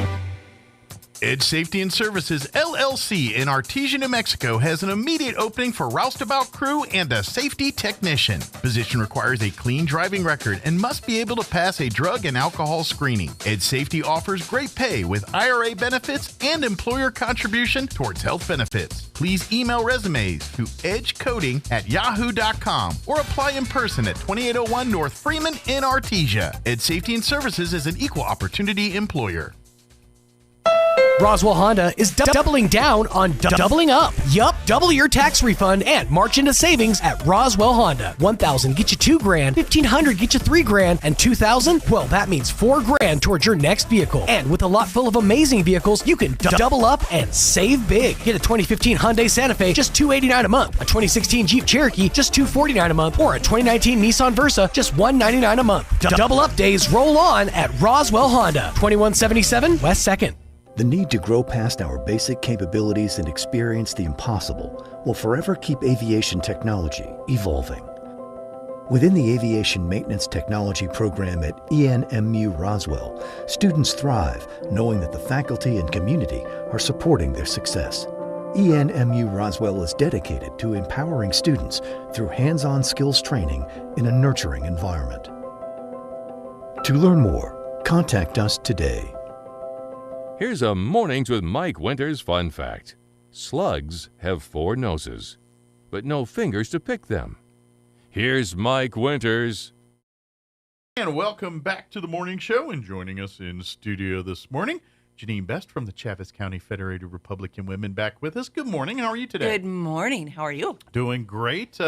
How's life out at the ranch and farm this morning? Everything? You know what? It's all good. You know, a little snow here, a little shower there, and no fire. I'm not going to lie. It was kind of nice when I woke up this weekend and I saw on the news a snow-covered Ruidoso. Yes. That was kind of nice. And it was wet. I had some folks come in to look at some stuff over there at the old copyright building, and their truck was full, and it was dripping. Yeah. I thought they'd emptied out an ice chest in the parking lot, but it wasn't. It was snow. That was given to us. Yeah. But that all benefits us. Exactly. So good stuff. And I know I see rumors of rain this weekend, so knock on the wood. Hopefully that goes up. That'd be too. amazing. Yeah. All the moisture. I hope it heads over to the Panhandle, though. Absolutely. I'm They worried about a lot of those people over there. Well, I know there. you specifically have been sharing a lot of information on Facebook about the efforts that were going on for the fires. Correct. And getting the hay and stuff out of there before it burns, but getting the resources to help families and everything out there, too. You know, until they get the weather in, you've got to let the grass grow. And then it's going to be another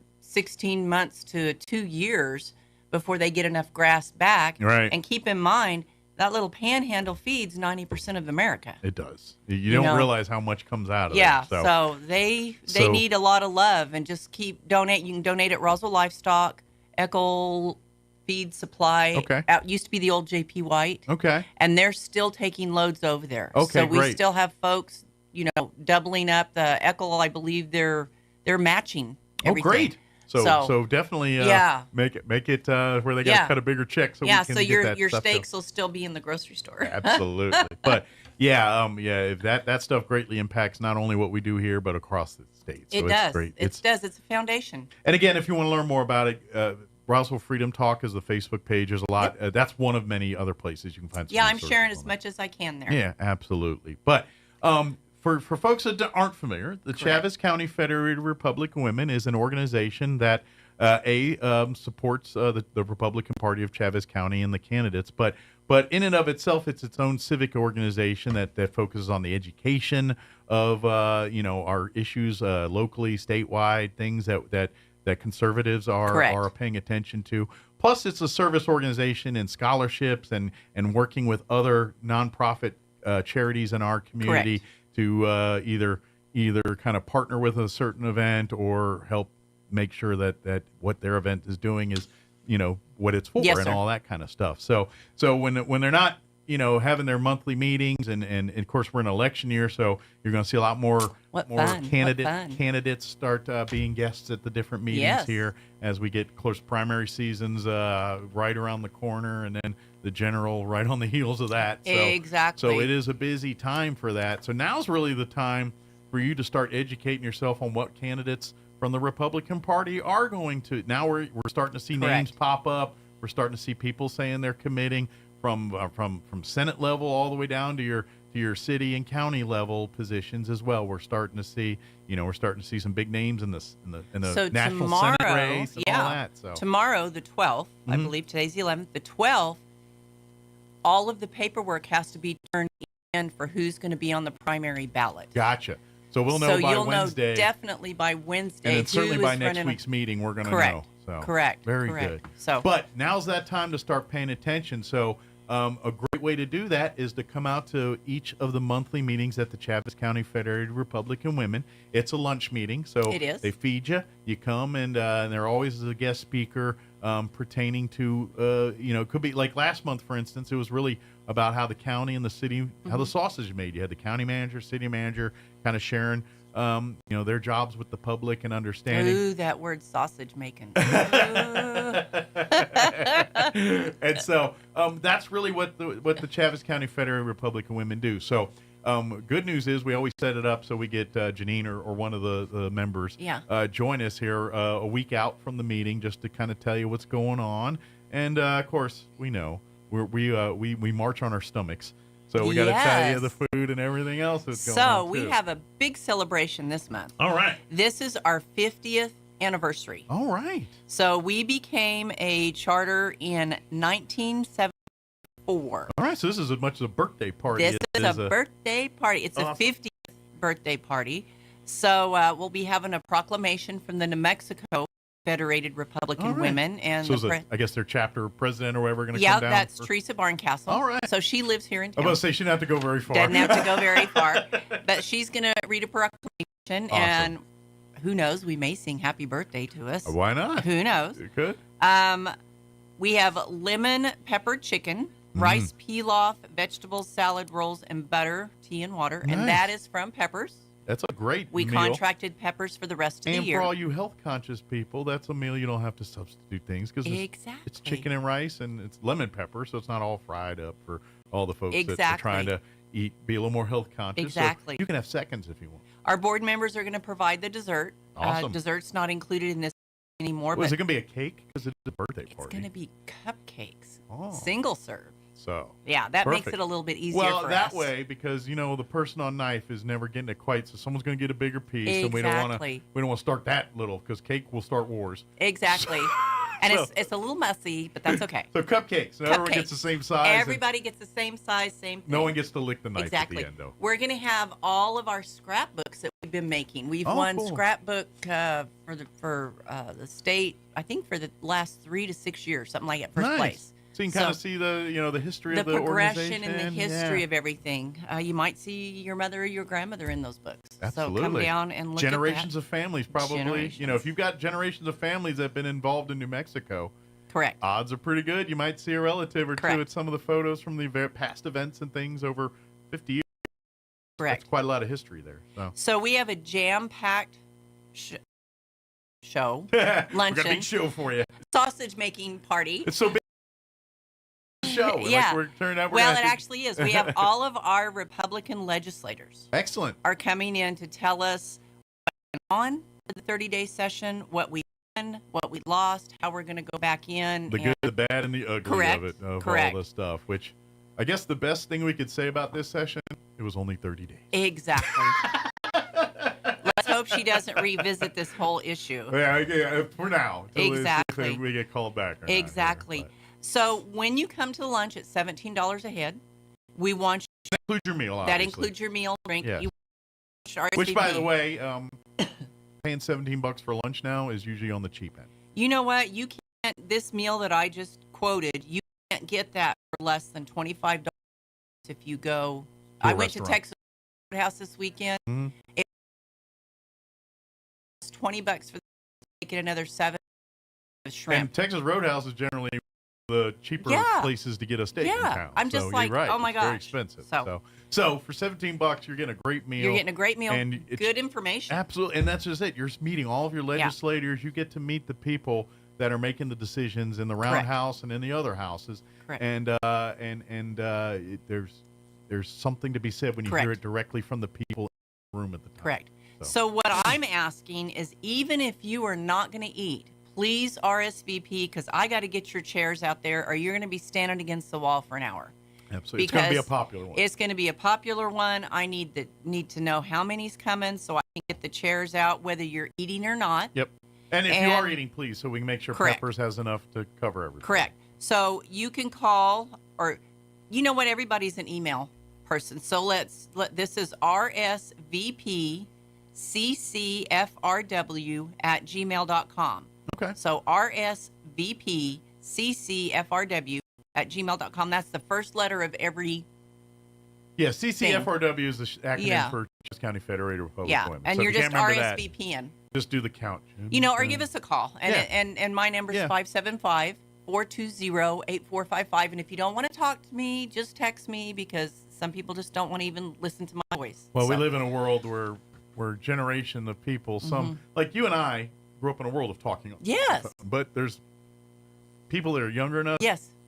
Everything's on the phone. Yeah. And I got a foot in both worlds where I'm like, there are times where that is convenient. Mm-hmm.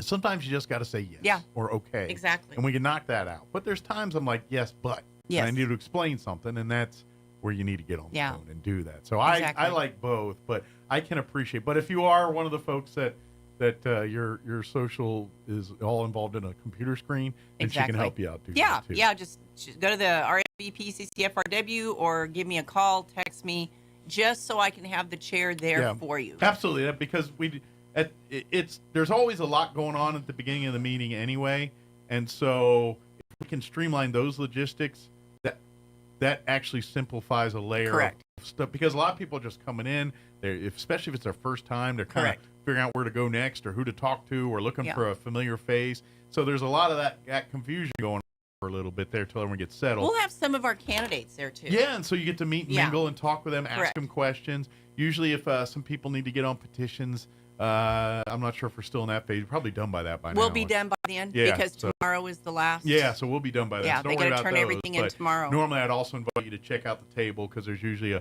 list of signatures they're needing for various things. Correct. But like you said, we're kind of past But that you can shake hands and talk to them and see where they stand on all the issues. Well, that's the whole point of this event is yes, you get to hear them speak when they have your guest speakers, but that's that other part. Is you have these people that make the decisions or hoping to make those decisions, and you really get to find out what they're like as the person.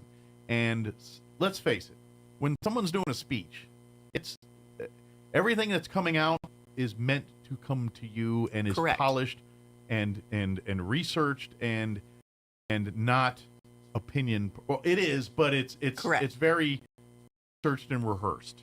Whereas just talking to a person, we want you to talk to them face to face, because they're going to give you their heart. Because like when they say it formally and being nice, then they can sit there and say this is crap and this is why. Correct. And this where they can't do it in a formal setting. And watch setting. their face. Absolutely. Watch their body. That's where the passion and why here or shows up. And so I don't know why some of those folks are up there after 12 years at council. I'm like, what are you guys thinking? Well, and I salute them. I mean, you look at folks like Nybird and Candy, and you know that not only are they still, but now they're going into different positions to go up and do it.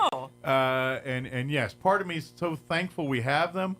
But part of me wonders, are these people masochists? What are you doing?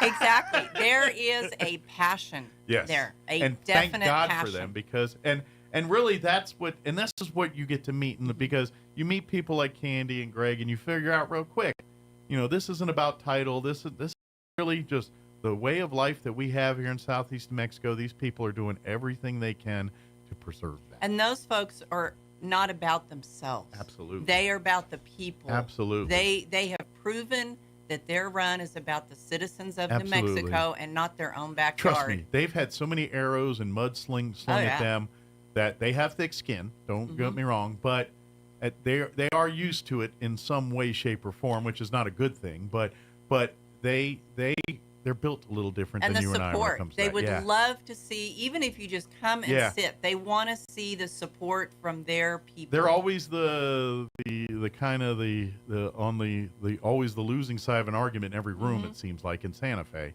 just because of the nature we have here. So, your relationship is ammo for them. Whenever you write them these letters, and that's why I know Greg is very good about it.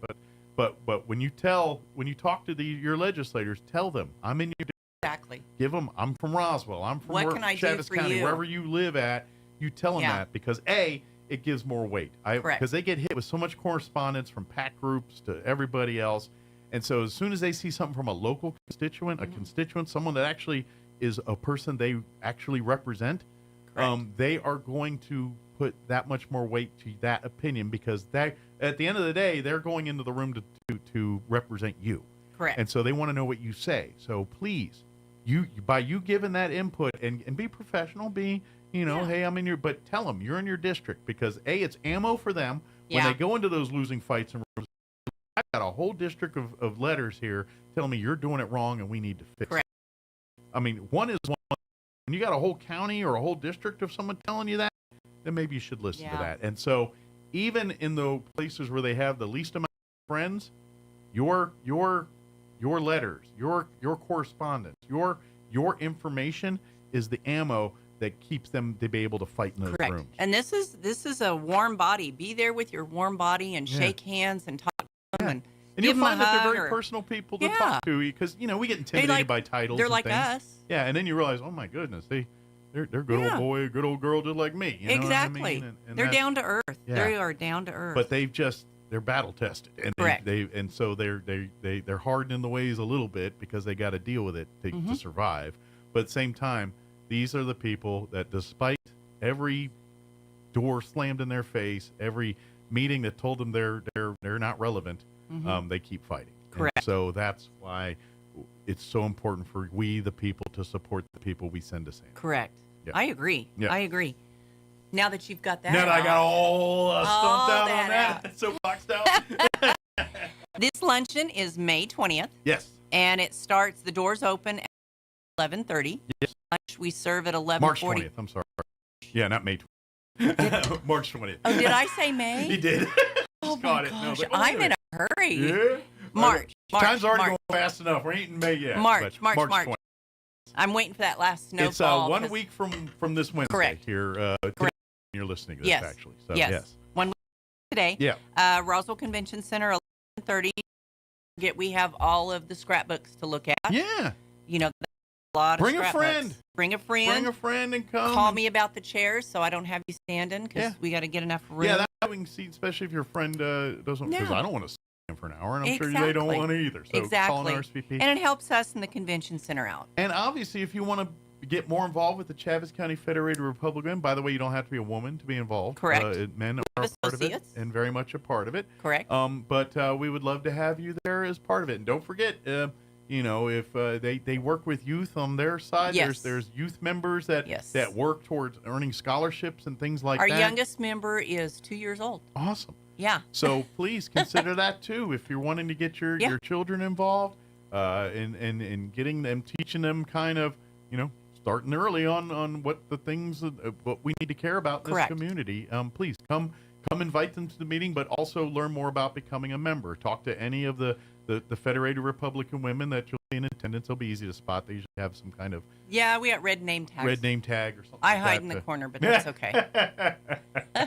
Janine's working logistics. Yeah, I work behind the scenes. But keep in mind that this year is an election year. Yes. June is our primary, even though most of the primaries have already been over with the president. Right. Keep in mind that we do have primaries. Well, and to be honest, there's going to be other important decisions on that ballot beside president. Very, very I know important. it's sexy because we have a president to vote for this time. Yeah. But and I say this every time we talk to this. You got to vote. The people farther down the list, they're the ones that are going to impact your life. Correct.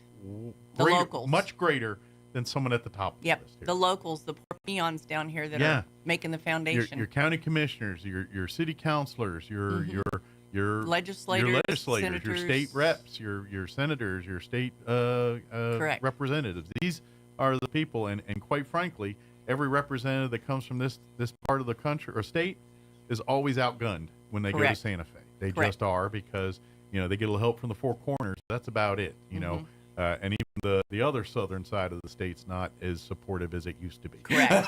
You're correct. You are correct. So let's keep us red. Yes. Folks. So to preserve this, believe it or not, the way to preserve and to keep is going and having a nice rice pilaf and lemon pepper chicken lunch with us. Come hearing the candidates, and when it comes to June in your primary time and November for general election, vote, inform, vote. Listen to candidates, ask questions. If you don't find the answer, dig for it. Go and talk to other people. Get online. Ask them direct if you can. Correct. That's a lot. Everyone is connected via social media, so even if you don't see them at the thing, shoot them a text. You know what? And we have registrars at our luncheons. So if you want to change over, come on down. Absolutely. We'll help you out there. There's no issues there. Yeah, or if you never registered before, you never registered, come on down and come and sit and enjoy and see what we're about. Absolutely. It's really and the big thing I really think at the end of the day is what the Chaves County Federated Republican Women are all about.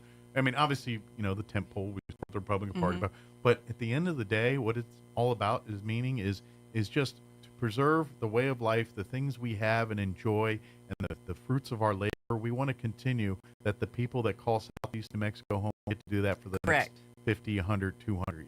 Correct. And so everything, by you coming out and eating rice pilaf and chicken and listening and all, is actually a step towards preserving our way of life and our freedom. And that's important to a lot of us. Because the moment you take it for granted is the moment they take it. They take it away. Look at what we don't get to enjoy. It's all been taken slowly. It is. And it's all under the guise of safety or convenience or something to make your life better. Where is common sense? Yeah. And that's where you have to question and ask, because if you just let people do these things, don't challenge what their agenda is behind it, you will end up losing your freedom. Correct. And there's not going to be a guy that comes rolling in with a tanks and guns and saying, we're taking over now, you are now slaves to us. That's not how it's going to work. They're turning up the boiling water. That's not how it's going to work. It's going to be one thing at a time. It's all infiltration. They're basically what we're seeing now is the years of people working into this younger generation on some of this stuff, and they're seeing the fruits of that labor. Correct. We're seeing the results of that dangerous stuff. So I want to change the subject a little bit. Okay. And I want to tell you about Legion 61, who is taking over the cemetery on 19th Street. As a member of part of the Legion family, yes. Yes. As of very important. First of the year, the owner that owned Memory Lawn passed away here a little over a year ago. Okay.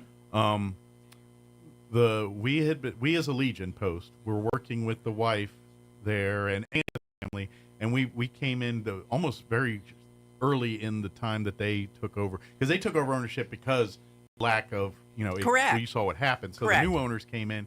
We came and volunteered, and so we spearheaded a lot of the cleanup efforts and things, and we've been kind of maintaining it for the last year or two. We still got plans and a bunch more work to be done. Correct. Like our ultimate end game, we want to put a big Gold Star monument out there, and there's the Jesus statue where the arms got stolen, the hands, and so like down the road, this is way down the road. We got bigger fish to fry right now, but eventually we'd like to move that to its own thing and then put the Gold Star right there. So combine that with I think there's the 10 Commandments or something. Combine Jesus with the 10 Commandments and keep it all there, and then have another spot for Gold Star. But anyway, these are way future plans. We have bigger stuff on down the road. But yes, American Legion Post 61 family is officially now the owners of the Memory Lawn Cemetery. We have a sextant that so if you need burials and things, well, they've got and you I covered. called, and they were able to find a person that I was looking for. Of course, that person hadn't moved in 20 years, but they still found that person I was looking for. Because it's so many years of history, and there's still people out there that we're still tracking down who they are and things. And we know there's at least 200 plus veterans on that cemetery site. There's probably more than that. Yes. But that's official. We know right now. Yeah, and I just wanted to give you guys a kudos. Well, thank you. And you know what? The Chaves County Federated Republican supported us. Like they did their veterans thing. They cut us a big check, which went almost all of that went directly to Memory Lawns. Yeah. And so you guys and we have do a big thing us. in November. Yeah. Yeah, because of organizations like the Federated Republican Women, we are able to do correct. these And we're passing the hat again. I mean, we're very thankful in our group and for to be honest, Memory Lawn. We want to make it a beautiful. Like right now, our big thing is irrigation and water. That is hard. And once we get that nailed down, then we'll start making the grass and making it look like it should out there instead of Goat Head City and Weed City. That's what it is right now. Yeah. It's now, to be honest, you can see grades and stuff. There was a point where you couldn't tell. You can. It was just a field, and you would have broke your neck walking around out there trying to find everything. And they got the flat stones, and they had to dig that one person out for me so I could see. And they sent me a picture and the lot number. And to be honest, we've done a lot of work. We're sunken graves, and we've had to fill dirt, and so, but it's not nowhere near where it's supposed to be, but it is light years ahead of where it was. And we are still working and striving and doing it. And we're a volunteer organization, so it's not like we can do this all day. We have people. Yeah, maybe we can get the Boy Scouts and Girl Scouts and all those groups in there. And it takes an effort. It takes a village on this one, and we're asking for support. Go to our Legion page. We do have a direct link there if you want to make money donations to our American Legion. Say, I want every dime of this to go to Memory Lawn. Yeah, you have a line item. Yeah, we can line item it because if you don't tell us, we'll put it in our general fund, and it might help the Scouts, might help a veteran, might help one of our events, whatever. Yeah, just put it in a line item. Either way, we're not blowing it. We're using it for something good. But if you want it directly to go towards Memory Lawn, then I know you guys take care of old flags. We do. Post 28s, they're big, but we both take the flags and we work together, and usually during the summer, right around Flag Day. So look for that in June here. Yeah. We usually do a big flag barrel. The city fire department usually comes out and keeps us from burning the place down, but usually helps us. let's not start another panhandle fire. Veterans with matches isn't always a good thing. I'm just warning you. Okay. But come on out to Wednesday, March 20th. Yep. Come on out. That's our next Chaves County Federated Republican Women's meeting. We're going to have candidates there that you can talk to. All of our legislators from Santa Fe will be here to give us the good, the bad, the ugly from from our last legislative session. If you want to talk to our candidates, oh, by the way, Peppers is on the grill. We got them for a year. Yeah. Delicious lemon pepper chicken and rice pilaf and everything you need to walk out of there full bellied. And then the women, because it is the 50th birthday of the Chaves. 50th birthday. So we're gonna have some cupcakes and everything. We'll do a little birthday party. Call us about chairs and food. That way we got a seat for you. RSVP. What's the drop deadline you really need these in before you got to get to the point like now we can't? I like it Monday before the event. Okay, so Monday of next week. Yes.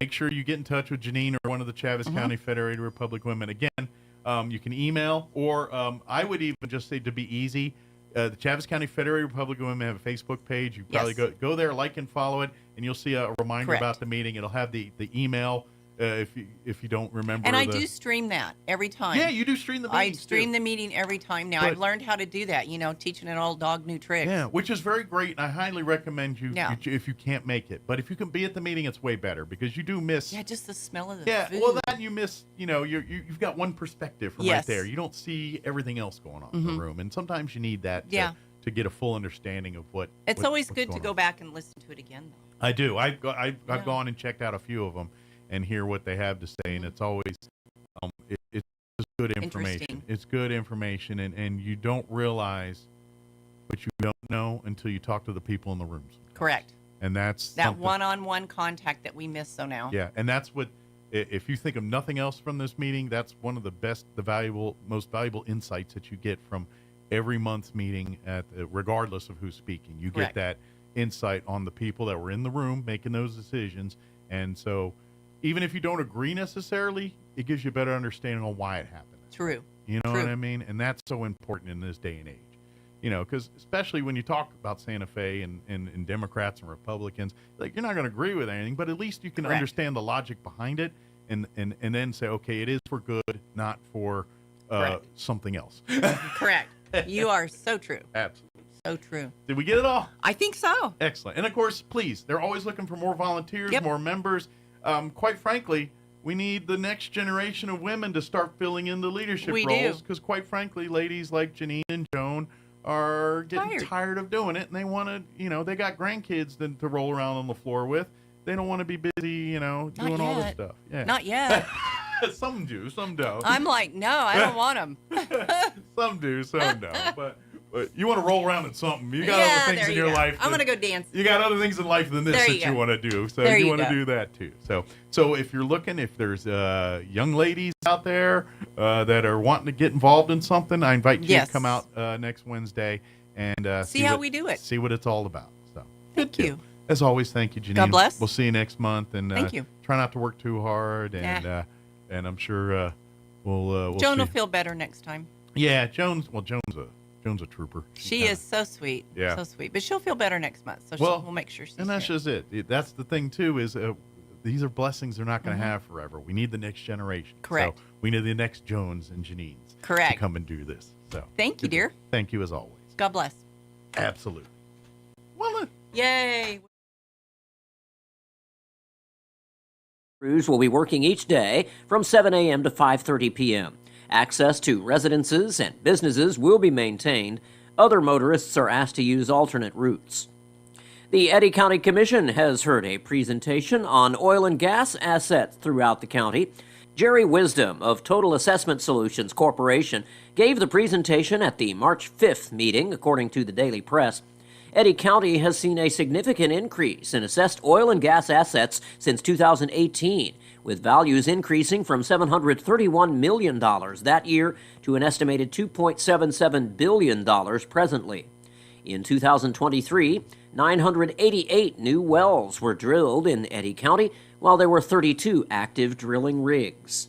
You're up to date. I'm Jared Sorello. Turn up your radio. Here's the Sean Hannity Morning Minute. Joe, am I allowed to ask a question? I might get in trouble. That's all Joe ever says. When he was trying to take questions in Saginaw, Michigan, I'll take questions. He said, can I take a couple of questions? Up comes a woman in a Biden-Harris jacket.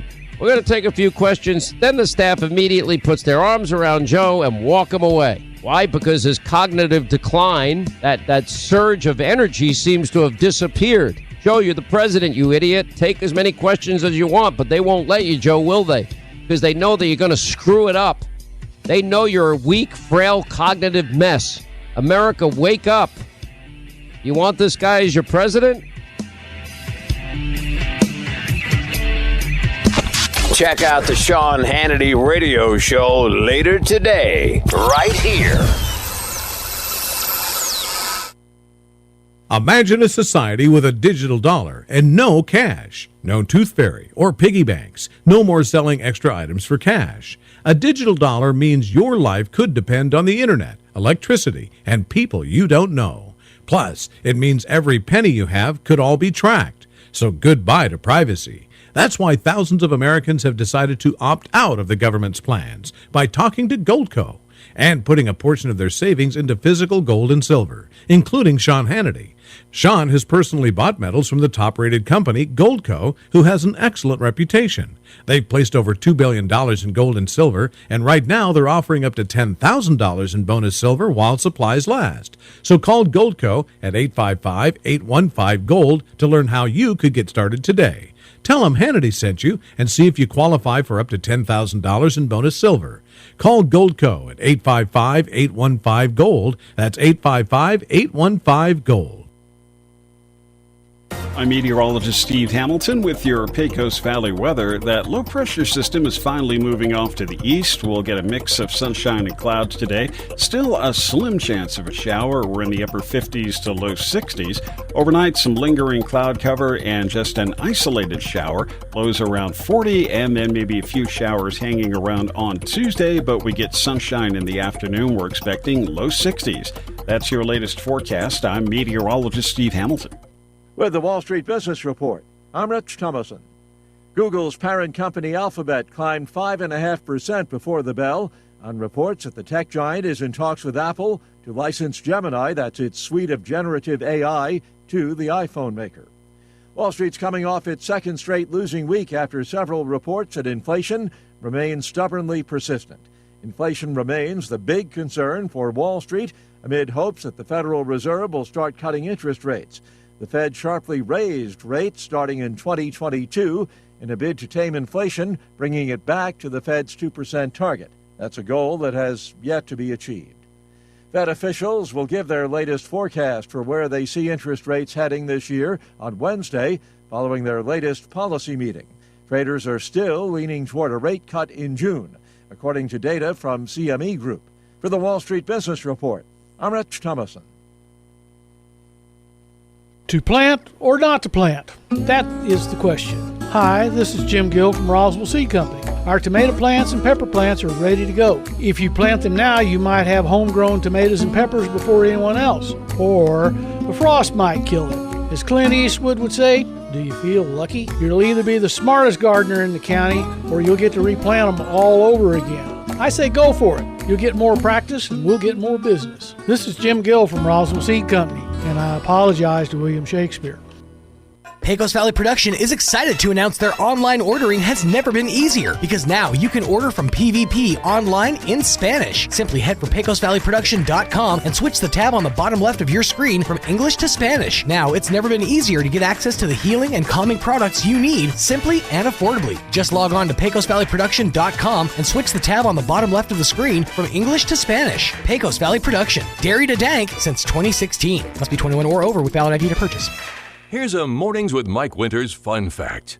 Sigmund Freud once believed that cocaine could be used to help treat a morphine addiction. Mike used bacon to get over his addiction to beef. Here's Mike Winters. And good morning. We're closing in on 9:58. Got a minute or two here before they kick me off the radio. If you missed any part of our show, I invite you to check it out at your leisure.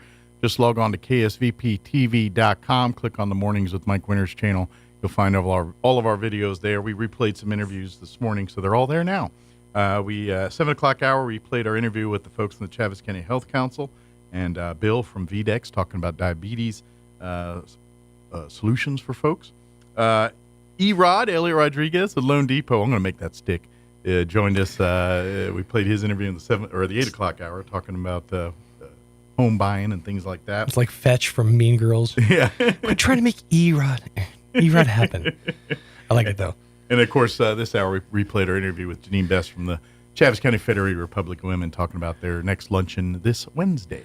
I always make the joke that it's something the kids today will never understand because they have their fancy schmancy Promethean boards and all that. But days like today, it's just interviews.